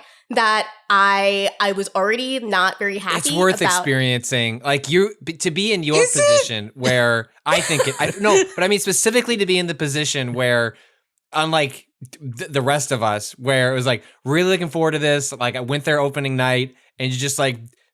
Just complete. Even I was ready to be disappointed, and it was still. And I'm even like a JJ stan, and like I was like, "Don't let him end things. This isn't what you do, JJ. Don't do this, man. You're out there doing interviews where you're like, I don't know how to end things, but whoops, they're making me end this one. How's this ship gonna land? God. But so just to, like, where you can go in post discourse, whereas like The Last Jedi discourse will never end. It won't. Oh, no. But like the Rise of Skywalker discourse, like sort of all settled. It was just like, whoops, that sucked. And you get to go in being like, all right, like we're good. Like, this movie sucked. I can just watch a movie that sucks and know it's going to suck. It's just like a different frame of mind to go into a film. Yeah, it can be my Maximum Overdrive experience, you know? Like, oh, please do not. Come on. Maximum Overdrive has some. The highs of Maximum Overdrive are higher than the Rise of Skywalker. Fair. And they did not have I will AC/DC defend for the soundtrack for the Rise of Skywalker. Exactly. Come on. Would have been better for it. That movie would have been way better if everything that happened to just a weird metal sting. They just play riffs on that soundtrack. Anyway, we're gonna talk about Maximum Overdrive. We'll have a bonus pod about Maximum Overdrive. We will not email us about this. Wouldn't have to. You know what? I watched Stephen King's Thinner last night, and that was a disaster. But yeah, I think it's. I am not. I like Star Wars, but it's not like particularly close to my heart. Like, it's like, oh, I like Star Wars, and I have loved Mandalorian is like appointment viewing. It's really great every week, to the point where like my wife and I. We watch a lot of shows on HBO. And so it's like, we'd always watch, that'd be Sunday night. It's like Sunday night before like the week kicks off. We would like, have a beer or a glass of wine and like watch like a really good show before the hellscape of capitalism begins again, even though we're participating in capitalism watching this. Anyway, just, it makes us feel good to watch an HBO show on Sunday. And there's nothing for us to watch on HBO right now. And so The Mandalorian has taken that. where it's just I don't know. I find it to be a delight of a show. The weekend and I love how efficient it is. That's like one of my favorite parts about it. That I hit the runtime like 46 minutes. Like, you are speaking my language, Mandalorian. Like, what are you doing here? We live in a landscape where shows think, oh, an hour and 15 minutes. That's an episode of a show. No, it is not. You have made a movie, my friend, and just a lot of them. When I'm looking at the DVDs that I own, and I look at the back of the Criterion edition of Stalker, which I would love to watch. I really, really would. And I see that it is 169 minutes. And then the new episode of The Mandalorian is 33 minutes. Mm-hmm. I know what I'm going to do. I know what I'm going to do. I'm going to watch The Mandalorian because time is short, baby. This though, like, it's not just the efficiency of the storytelling that makes it good, which it does make it really, really good. I think the best example of that is Ahsoka Tano's fight in the beginning of the episode before last, where you learned Baby Yoda's real name, which I love that Baby Yoda makes a cat activation noise whenever you say its name. Like, it just like exactly like that's the when noise he does it at the beginning of the ship in last week's episode, where he's just like, oh my god. Grogu. That's what I do to my cat.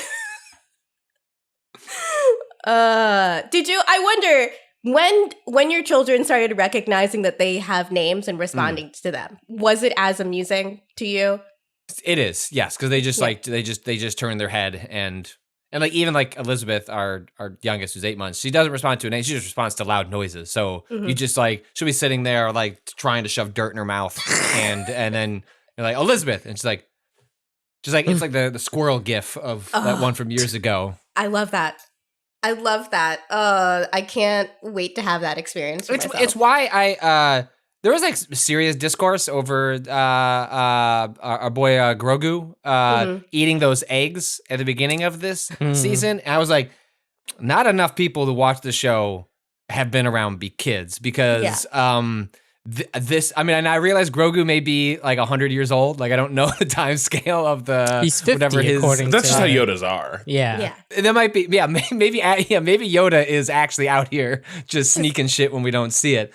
But that cracked me up because I was like, I'm pretty sure Jessica at one point like put actual goose poop in her mouth because it was on the ground, and I was like, I want to see what that is. Took Elizabeth to the park yesterday, set her down, and she was just funneling grass. Oh, that wasn't just. Like, that's just what kids do, man. Like, you put a shiny egg in front of them, that egg's going in their mouth. Yeah. Absolutely. My mom's favorite story.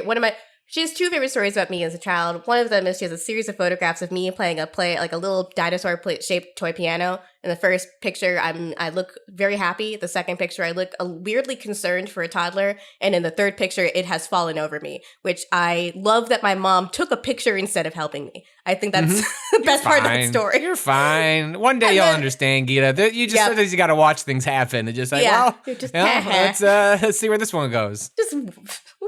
And then my second favorite story my mom has about me is when she caught me eating a worm, but I only had half of it in my mouth.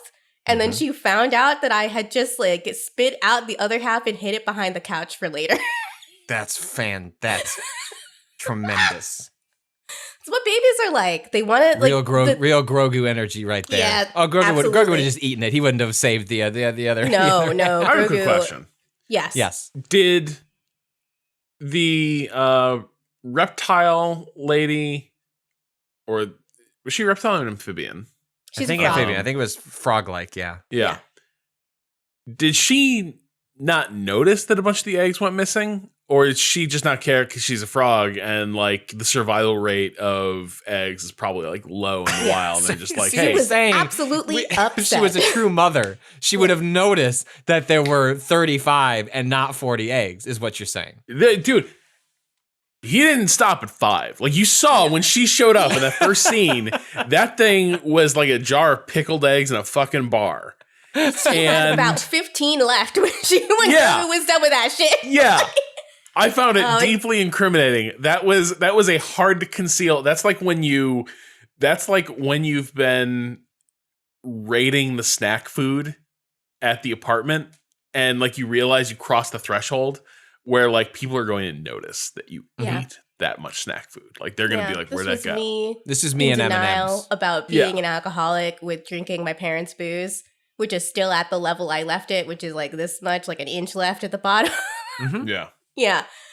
But yeah, like I feel that was kind of Baby Yoda's move there. And I was kind of like, he's gonna get called out by this mom. Like she's gonna be like, where you ate a bunch of my eggs. Yeah. But I love the thing about The Mandalorian is like part of me didn't want to watch it for a long time because it just felt like empty fan service. And I think there are elements of the show that are empty fan service. Actually, but yes. Stuff like this though. Stuff like this where like Grogu does something definitively bad and wrong, like eat this woman's fucking children. Or like the way that people react to things, like people, like Pedro Pascal's performance as the Mandalorian, I know that it's like the 50-50 shot whether or not he's actually in the suit, but his vocal performance of the way he just says things like a normal ass person. Like it really feels so much more like that first movie where Luke is just a surly teenager with his aunt and uncle and he doesn't want to be a farmer. And like that is such a relatable and like human interaction. When you look at the scale and scope of the most recent trilogy, like people don't act like that anymore. The first one was appealing because it kind of got back to that level where humans acted like humans, where, you know, Rey had relatable fears and insecurities. And her relationship with Finn was just very, very natural because they were both really weird and awkward about it. Actually, I watched Brick again recently, and my favorite part of something that I feel like is not really talked about in The Last Jedi are the ways that that movie does kind of echo back to the script of Brick. At the very least, the awkwardness of the sexual tension in that one scene where they have the Force connection and Kylo Ren is shirtless, where Rey just quietly mutters, "Can you please put a shirt on?" is so classic Rian Johnson, and it's what makes that scene, like calling attention to the awkwardness, calling attention to the weirdness that they have this connection, calling attention to the sexual tension is what makes that scene so impactful and so interesting. And in The Mandalorian, Pedro Pascal just does, like, he's just playing a single father. And like that feels very relatable and like very interesting and there's a real emotional grounding to it. Also, he's so hot. He's so hot. He's so hot. That's all I have to say. Thank you. I mean, that suit's putting in work too. Like it's just it's a cute suit. What can I say? Pedro Pascal he's hot outside of the suit, and then you're imagining him in the suit, and the suit has but it's like a sexy statue. It's like never thought of Boba Fett as like sexy, but somehow the Mandalorian specifically like has achieved he's got that like good begrudging dad vibe. Yeah. It's all about, it's the same reason why Edward from Twilight was so sexy to a lot of people. It's the forbidden nature of taking the suit off, where he's gotta really, really, really want to have sex with you if he's gonna take off any of his armor. Like, the best thing about Mandalorian fandom is that most of the fics on AO3 have a tag indicating whether or not the helmet stays on or if it comes off. Oh my God. That makes sense. Love it. That adds up. I was going to say, you mentioned Brick, and I was talking about this the other night because I was thinking about Brick in connection with episode 2, which is a disaster of a movie. Mm-hmm. And the thing that finally occurred to me was that I think where episode 2 goes really wrong, it's what kind of, there's a lot of issues with Lucas as a creator, but I think when he's making the new trilogy, he's kind of aiming at kids, but he gets into this, he hits into this like sand trap in episode 2, where he's like, how are teenagers? What are teenagers like? And he creates this petulant man-child in the form of Anakin because he's like, well, what would a powerful Jedi who's going to turn bad be like at that age? And he envisions like kind of a shitty Richie Rich type, like just a whiny asshole. And I was like, no, actually, like, the interior life of teenagers is closer to Brick. And that's what Rian Johnson understood, is kids see themselves as adults and like independent agents. And the reason Brick totally works is because, like, to a degree, that is kind of how high school felt. Yeah, the conversation that Joseph Gordon-Levitt's character in Brick has with the vice principal, Like, there's a reason why Richard Roundtree is the vice principal. That's how teenagers imagine, that's how much it matters to be having a conversation with the vice principal in your high school. That's the kind of power they have over you. Everything is at always these emotional highs, even though the teenagers do these things, but no teenagers I knew wore really cool capes and had weird canes with a duck's head while they're selling bricks of heroin. Yeah, and like if you're kind of an aloof outsider in high school, you don't see yourself as the fucking nerd in the Breakfast Club, really. You see yourself as the cool fucking private dick who like hangs out apart from society, but like everyone is trying to bring him back in. Is that real? No, but is it how high school feels? Yes. And I'm like, Rian Johnson got this, and Lucas was like, teenagers are just kids, which is an easy mistake to make if you're like a 40, 50-year-old dad. But you forget that, like, no, man, like, Anakin was the age of the American Graffiti kids, basically. Like, that's what you're talking about here. But he can't see it anymore. He's too removed from it. He can't remember that, like, no, American Graffiti, Luke, all these were like, they were all the same age. That's what teenage life was like, and what teenagers could be like. And then he makes Attack of the Clones, and it's like they're basically toddlers, but horny. It really should have been that him and Padme were fucking nonstop, and then as soon as he pulls out, he's like, "Man, I miss my mom." Wow, that's it. Like that's what teenagers are like. That's how I'm he goes sorry. to the dark side. It's just too cringe. Yeah. So like, ugh. It's George Lucas as the creator. I just want to lay out some of this because I think about this. I have actually been thinking about this literally every day. Like, I can't figure out the exact right comparison.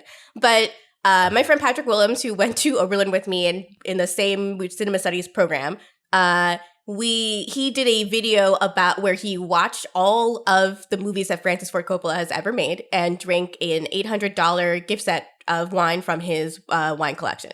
And in it, he goes on this really interesting tangent about the friendship that George Lucas and Francis Ford Coppola had with each other, who, in many ways, these creators had the careers that each other wanted. Where George Lucas, like, his background, he's he went to film school at a time when filmmakers going to film school and then becoming major Hollywood directors, that was beginning to be like a sort of a new phenomenon. Francis Ford Coppola is one of the first.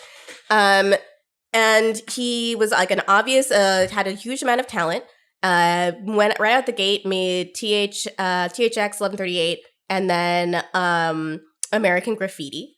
But if you watch those movies, they are much more similar to the kinds of things that George Lucas was studying and watching, the kinds of stuff that was very, very influential at the time that all these people that met up making blockbusters were in film school, which was experimental, non-narrative films. I was almost going to give you guys homework and say, can you watch Arthur Lipsett's 2187? Which is from was financed by the National Film Board of Canada. It is a 10-minute short film made out of archival footage and stuff that Arthur Lipsett shot in Canada and various places in Canada. And it is a lyrical kind of poem-like movie about the connections that people have with each other and an unspoken connection that everyone in the human race shares.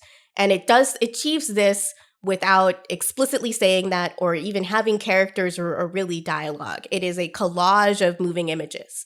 This is the kind of stuff I studied and really wanted to make when I was in college. And then I realized that being a working artist is very hard. I would not like to do that. Thank you.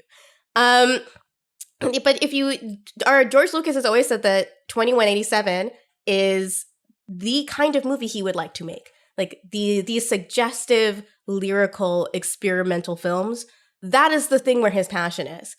But then he accidentally made them one of the most popular mainstream science fiction movies of all time.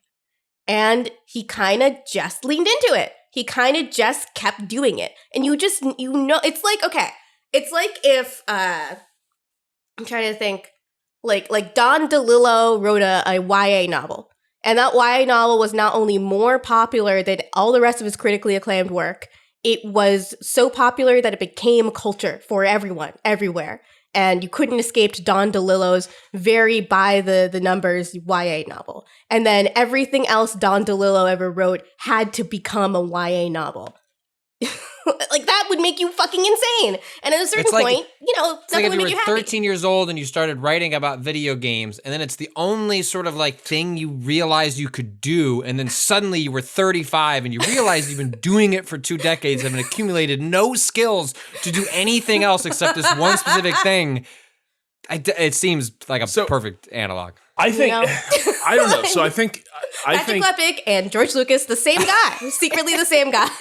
my vibe with Lucas is, I don't know that I totally buy that theory of Lucas, because I think he's kind of a guy divided in two, right? Mm-hmm. He's part of this cohort that's like Brian De Palma, Steven Spielberg, and he's friends with a lot of guys who are going to go on to be auteurs of varying. I think De Palma was really respected, and then not so much. But like at a point, there was a point where he was also a rising star part of that cohort.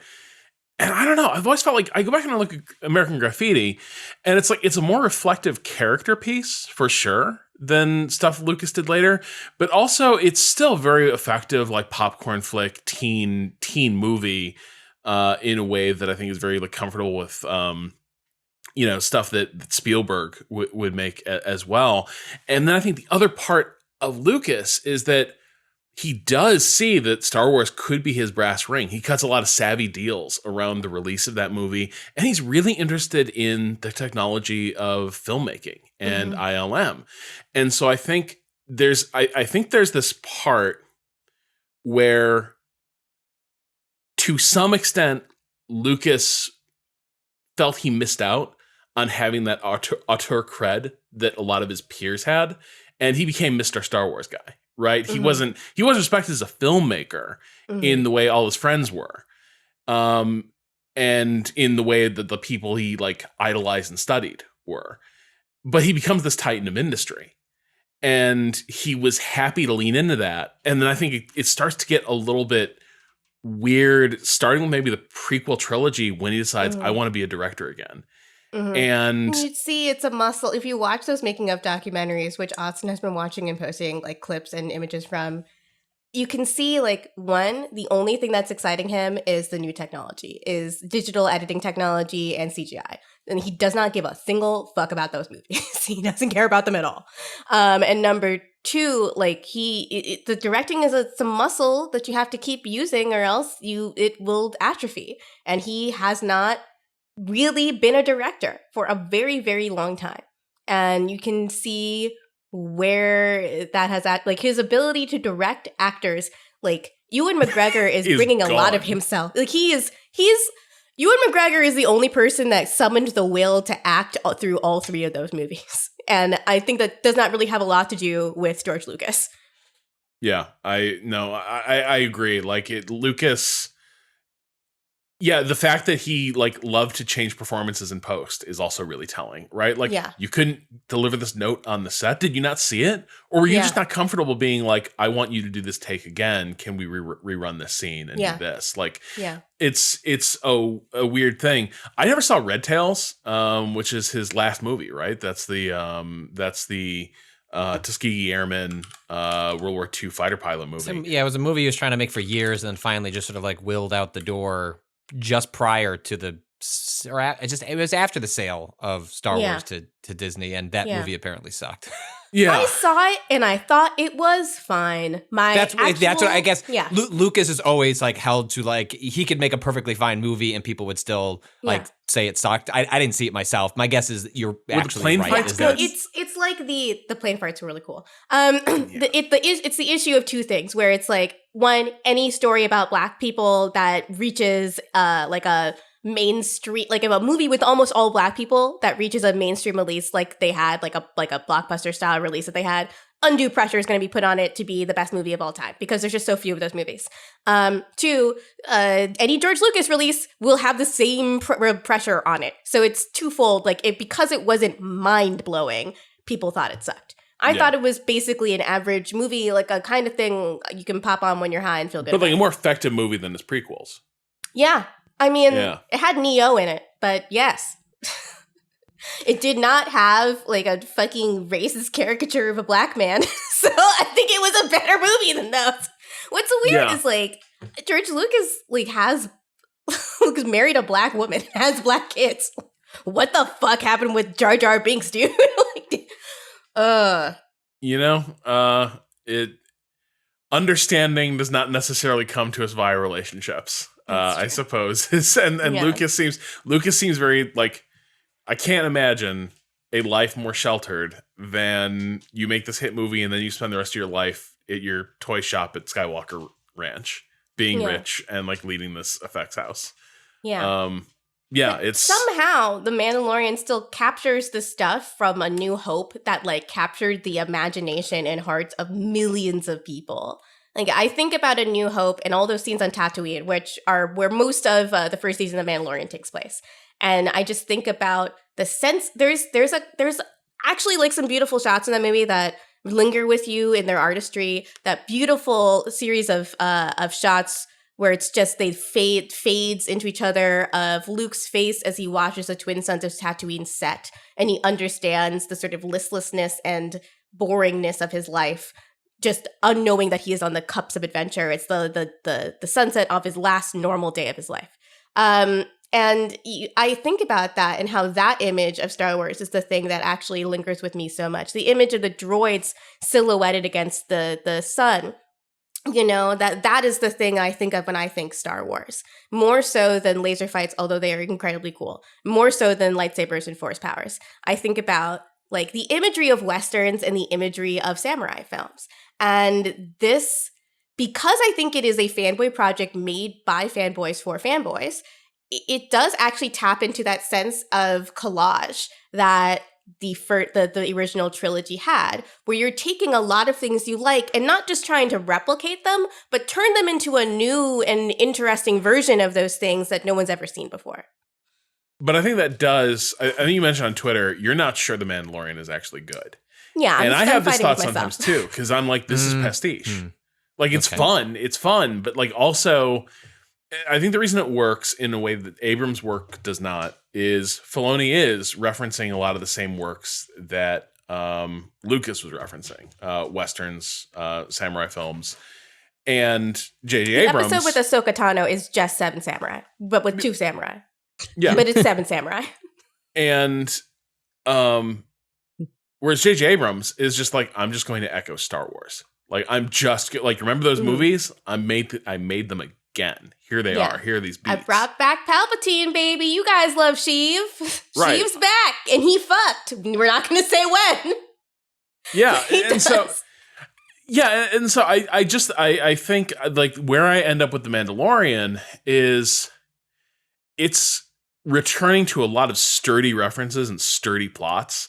And that's just good. It's just, you know what I mean? It's satisfying. It's like what Wendy's used to be. Yeah, it is what Wendy's used to be. But no, it's like watching Shane, you know? It's like watching every episode is Shane. But the thing is, Shane is fucking good. That is a good goddamn movie. You know, like the things that it's referencing are stuff that almost nothing references anymore visually.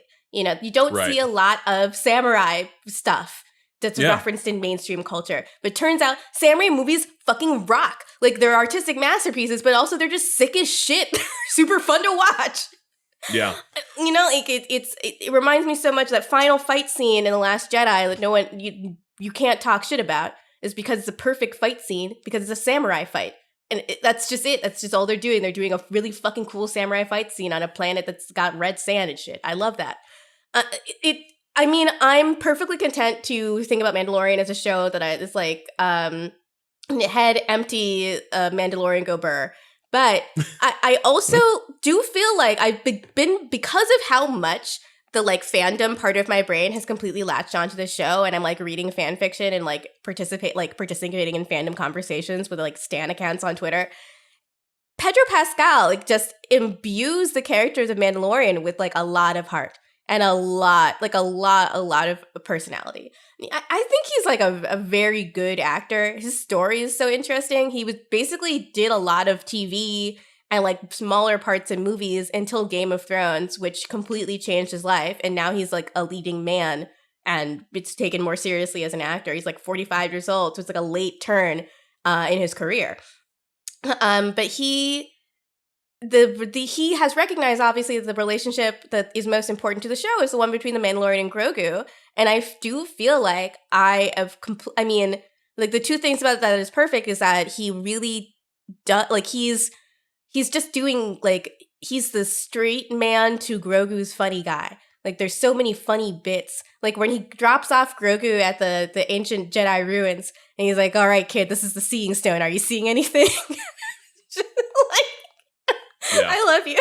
But it's also, you know, it does feel like the emotional, I mean, they hit it so hard, and sometimes they press the button too often and too forcefully. But the story of a man learning that things are important to him is something that I always find very interesting. And it's clear that Pedro Pascal sees there's a lot in this material for him to chew on. Again, that scene that we talked about earlier, where Pedro Pascal is just saying Grogu over and over in the ship and just thinks it's so cute that he reacts to his name. Right after that, they do this really cute father-son bonding moment where he takes a little ball and tells Grogu to get it. And he's so excited about Grogu using the Force that he swears, and he's like, has to explain that he's not mad. He just thinks that he's just such a special kid. And that is how I feel about my cat anytime my cat does anything. like it's just, you were such a special, beautiful baby. This morning, my cat, I like almost called David into the bedroom to look at this, and she does this every day, but she perfectly curled up on the pillow that I rest my head on, and I just thought it was the cutest thing in the world. I have thousands of pictures of this animal doing largely the same thing every day. No, I'm constantly, look at that. Hey, look. Yeah. Honestly, when Mina did a big stretch in the background, Rob, I was like, big stretch. Oh, she's very long. She's very long. The show's running a little long. We haven't broken 2 hours. We've done all right. I wanted to say one other thing is that this show 100% would not be as good as it is if they didn't have that puppet.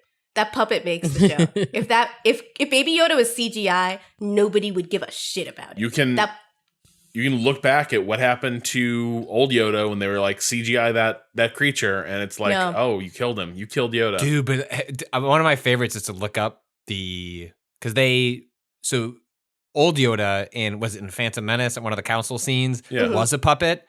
And then the reaction to it was like so grotesque that they went and were like, actually, the CGI version would be better because the puppet looks fucking horrifying. It's incredible. God. It does. They should have kept that stupid puppet. Oh, dude, I'm glad they should have kept it. They absolutely. I'm disagreeing with the change. Yeah. Yet I'm somewhat sympathetic to the change because the puppet was like so. Well, I mean, so bad. We're lucky with, I think, Baby Yoda because it's like, one, it's a baby. It's nonverbal. It's not talking.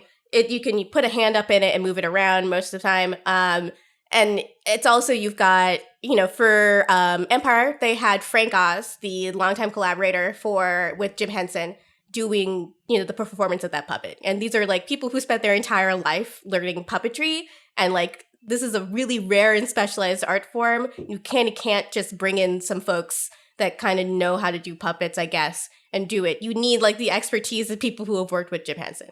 And I believe that former Jim Henson collaborators and the people who have been taught by them are the ones doing the puppetry for the Baby Yoda puppet. I don't know what the case was for the other original, the old Yoda. What about Yaddle? Does anyone remember that bitch? That's the other Yoda in there, right? Why does Yaddle she has to be connected to Glorgu, right? Or Grogu, or whatever fuck's name Why is. does she have a full head of hair? That's my question. Why are the where did Baby Yoda come from? Well, I have to believe they reproduced through budding or something. Yeah, they just butt off another little Yoda. Yeah, it's just like bloop, like a finger falls off, and then there's a Yoda. That's why he was so hunched over in Empire. Just waiting for the Yoda to butt off. Yeah. The fascinating thing about the production process of Mandalorian 2 is that they kept the Baby Yoda a secret, right? Mm-hmm. But when that show arrived, that first season was like, holy fuck, there's a Baby Yoda. And then by the time during the first season's airing, they were already in production on season 2, which just makes it's just interesting to think of, like, before Baby Yoda was a pop culture phenomenon, they were already writing what that character was going to be in the second season. Now they're getting ready to go into production on the third season when there's been, you know, a year plus of like, this is what the culture thinks of these characters. And so I think Baby Yoda is still like slightly restrained, even though they clearly realize like how good it is in season 2, but it's not exasperated to the degree of where you would normally think of like, oh shit, this needs to be the centerpiece of the show at all times because it's like what's selling the toys. Like remarkable that like Jon Favreau was able to like get Disney to like not, if you'll remember, they didn't have toys to sell because the moment you made a toy, it was going to be a secret off at the production line. Like it was, and there was barely anything for that for Christmas last year. And so I'm curious where they go with the show in the future, just because now there's been enough of a process where the culture has responded to The Mandalorian, whereas the first 2 seasons were kind of like self-contained things of like what they were just making for themselves. If you look on the Disney website, and I looked up this for myself personally because I have a lot of stuffed animals and just think they're cute and nice to have. Sometimes you want to hug something and your boyfriend's not around and you just hug a stuffed animal. It's nice. And I was trying to see if they had one, and they obviously do, but it's like pages upon pages of cufflinks and ties and mugs and lunchboxes. They've commercialized the hell out of it, baby. I got the ColourPop Baby Yoda palette, the eyeshadow palette. It's actually really cute. I like all the colors on it also. Extremely good. And it is amazing that they've been as subdued as they are in the show, because the moment you oversaturate Baby Yoda, like that's when the show just becomes like current era Simpsons. Where even the show being like short is like, even it's like it doesn't make any sense. Like it runs counter to everything else in like streaming culture, which is longer is better. More episodes is better. Like the way, like there's no reason these seasons couldn't be like twice as many episodes, like twice, like you can see how they can fluff it out. And so it's like, I think it's the amount of restraint on like the show by the creators themselves, I think is part of why it worked. It also is part of like the tension you guys are describing. Like, is it good?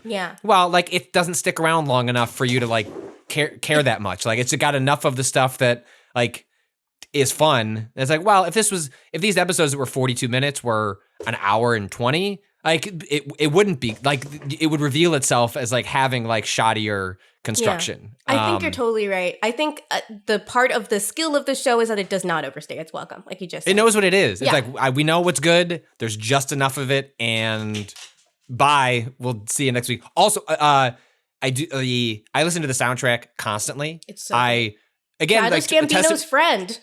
Testament to the creators is to say, fuck it, we're actually not going to use any of Star Wars music cues, like, or it's like structural, like finding its own. I hum the theme to The Mandalorian constantly, and the composer, who's Ludwig Göransson. Yes, literally, he has a lot of good stuff on. He's literally just Childish Gambino's friend, by the way. He's Childish Gambino's friend. That's very good.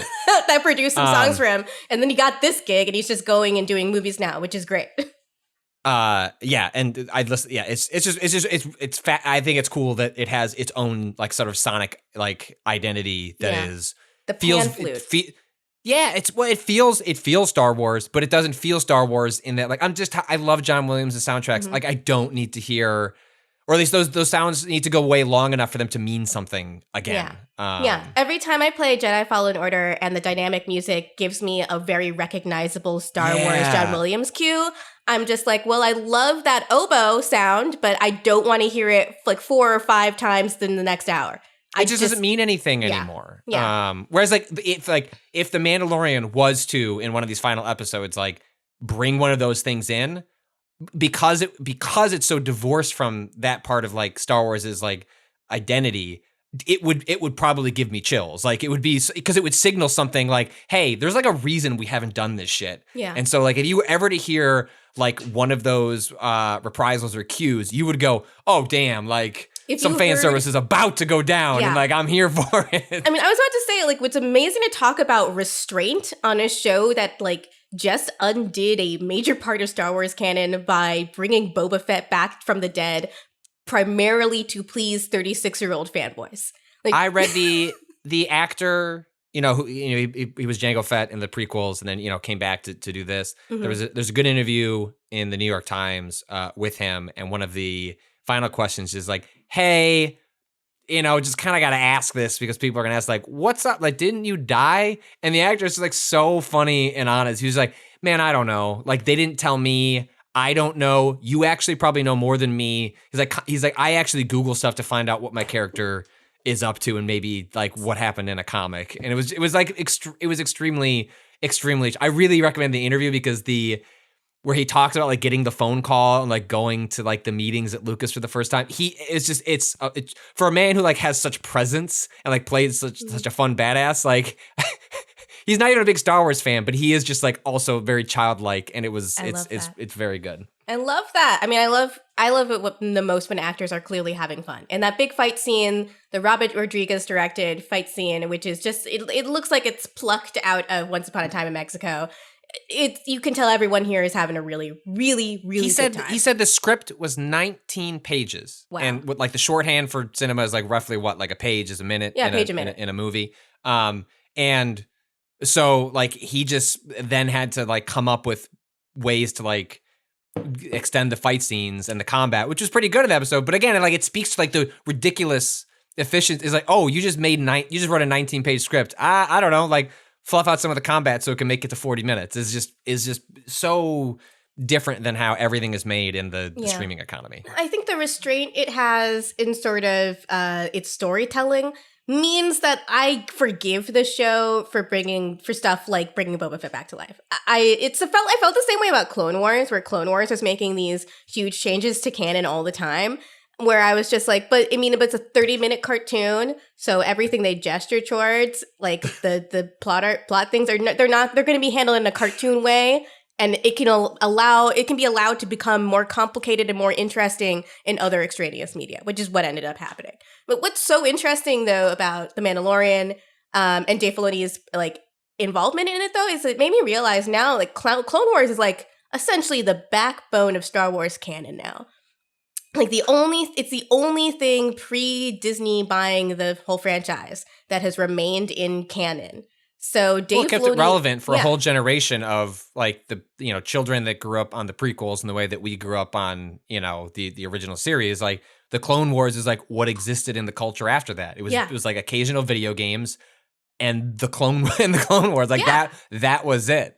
Yeah, and it's like what makes me eventually tentatively, knowing that my opinion might change, land on I think The Mandalorian is good, is that the Clone Wars for a cartoon was morally ambiguous and complicated and had some very interesting characterizations of Anakin. In fact, it's like the major characterization of Anakin Skywalker and explains a lot more about his journey to becoming Darth Vader than any of the prequel movies do. And if that is the kind of storytelling that Filoni is going to embrace in The Mandalorian, then I'm ready for it. If that's going to become essentially the backbone of future Star Wars fiction, of just the idea being you come into this world, you celebrate it, but you also are bringing new references and new ideas to it and making its canon more complicated. That's where Star Wars thrives for me. So I'm psyched for that. I wanted to see it get weirder. Though I think, to me, it does feel like he's not interested in telling the same sort of serialized story to the same extent as he is in Clone Wars. I think is a good move. Like the mix of Filoni's also not the showrunner of Mandalorian. Like it's all he is a key contributor and his fingerprints are everywhere and there are Clone Wars characters. Favreau is the showrunner, and this has very much felt like, hey, Favreau taking Filoni under his wing and being like, look, I'm going to teach you how to do live action. The leap between Filoni's episode and season 1, which was I think he directed the pilot maybe or something, but it was one of the early ones. It was rough. It was clear he didn't quite have a hold on what was to direct live action. Yeah. And then the one he did this season was much better. Oh my God. The one he did this season was one of the best episodes of live action television I've seen in a very long time, just on a technical level. In terms of that fight with Ahsoka Tano, I've thought about that every day. Just the being able to use the lightsabers as a light source in that scene so she can slip in and out like an actual samurai. It felt good ass fog. Some good ass fog, and then the fight scene at the end between Ahsoka Tano and the evil lady.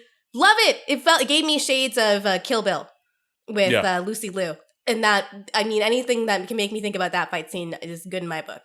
Well, Anyway. especially because in that fight scene, she could have just used the Force to fuck this lady up, but she had to keep her alive because she was trying to get, it's just like when you think about how that fight was constructed, it's good. So give him his own show is what I think. I mean, give him a movie, but don't make it an extension of the main Star Wars plot.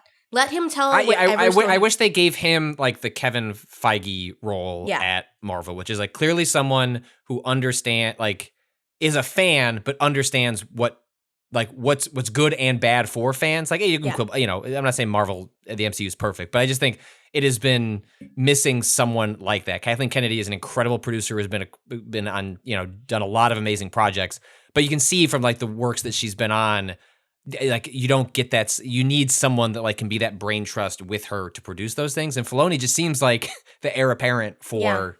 I mean, if you look that stuff, if you look at it, and so the complaint that a lot of adults have that I think is right about Marvel movies is that they are good and entertaining, but they're like literally all the same, and it just feels like eating a bunch of marshmallows after a while, where it's like you're gonna get sick.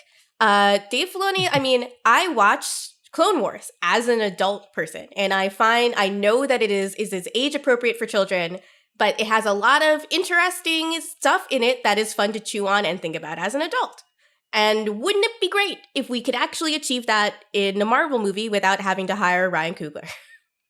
I also just think that I think Marvel will actually become a lot more interesting in TV, and I've long held that Star Wars convinced itself that it should be movies when it should have been television. Yeah. And that just, like, part of the reason The Mandalorian works, if it was a movie, I don't think it would have been nearly as interesting. I think part of the reason it works is because it's a TV show and knows what it is. And it's a guy going to different planets, and a different Western is taking place on each planet. Yep. Like, that's it. All right. Well, that will do it for our Star Wars update. You can keep up with the site as it updates by heading to waypoint.vice.com. You can follow us on social media. On Twitter, we're at Waypoint. On Facebook and YouTube, we're Waypoint Vice. You can follow me on Twitter at Rob Zachney. Patrick, where can people find you? At Patrick Lubbock. Gita. At XOXO Gossip Gita. Kato. At _Kato_appears, but also, if you're listening to this very early in the morning, there is still technically time for you to send in an email for us to record a holiday hot take, or never have I ever. I put out calls on the Waypoint Twitter, but we're doing those recordings later afternoon, right? Today, hot takes is first. Hot takes is too late. It's too late. If you're listening to this in the morning, unless you hit like play right at 7, probably too you late. might hit it. Nah, it's too late. It's probably too late. Yeah. So for that hot was, takes, that was a useless but update, Kato. yeah. But you can slip it in Never Have I Ever, though, which I'm very excited. We're gonna play Never Have I Ever, but with your Never Have I Evers. So something that you've video games. Something that you've never done in a video game, but lots of people have done. Just tell us about it. The theme music for Waypoint Radio is by Bowen. The track is Miss You off the EP Pale Machine. You can learn more at waypoint.zone/BOEN. That'll do it for this week's episode. We'll be back next week, this time on Monday, with another episode of Waypoint Radio. Until then, fuck capitalism, go home.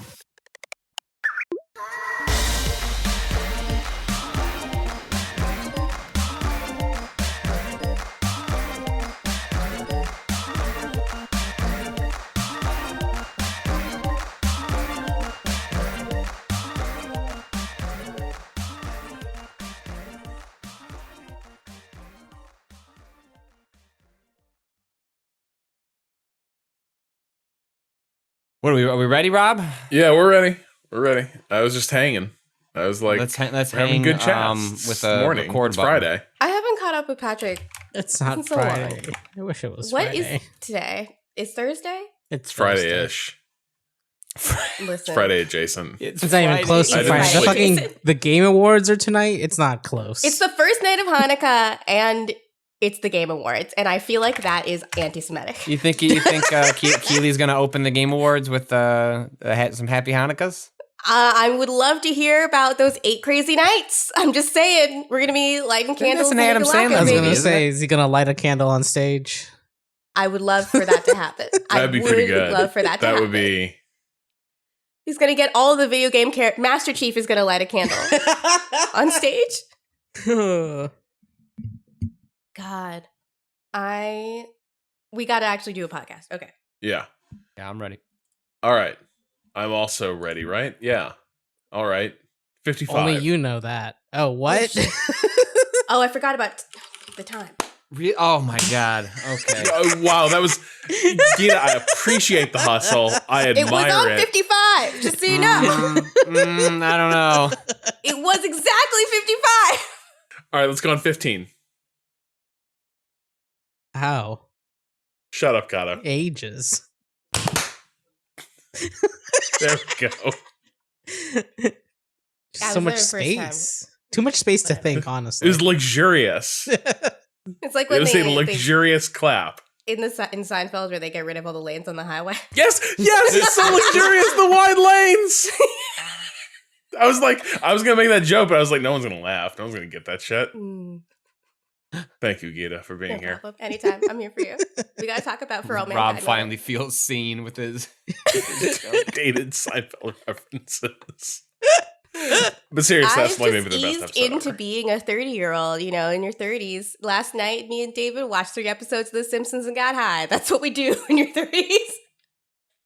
Like classic Simpsons, or are Yes, you just like classic. okay? We watched Homer's Enemy. No, they just like to get high and watch modern Simpsons. Yes. Well, I don't know. Like, are they like 12 Like, seasons just like, deep? in like 2016 damn. era, just like to get a little high, and like the September October period is just you know, Maybe it'll Yes. be funny Wow. now. It hits a sweet spot. It hits a sweet spot. We watched Homer's Enemy, which is just an incredible piece of television that is a joke every single sentence. Amazing. Which one is Homer's enemy? enemy? It's the one with Frank Grimes, where this guy who's suffered his entire life meets Homer Simpson and goes insane. Because Homer Simpson does nothing right and has everything handed to him. Perfect. Yeah. He All does right. get so mad he dies. Jesus. And we're off.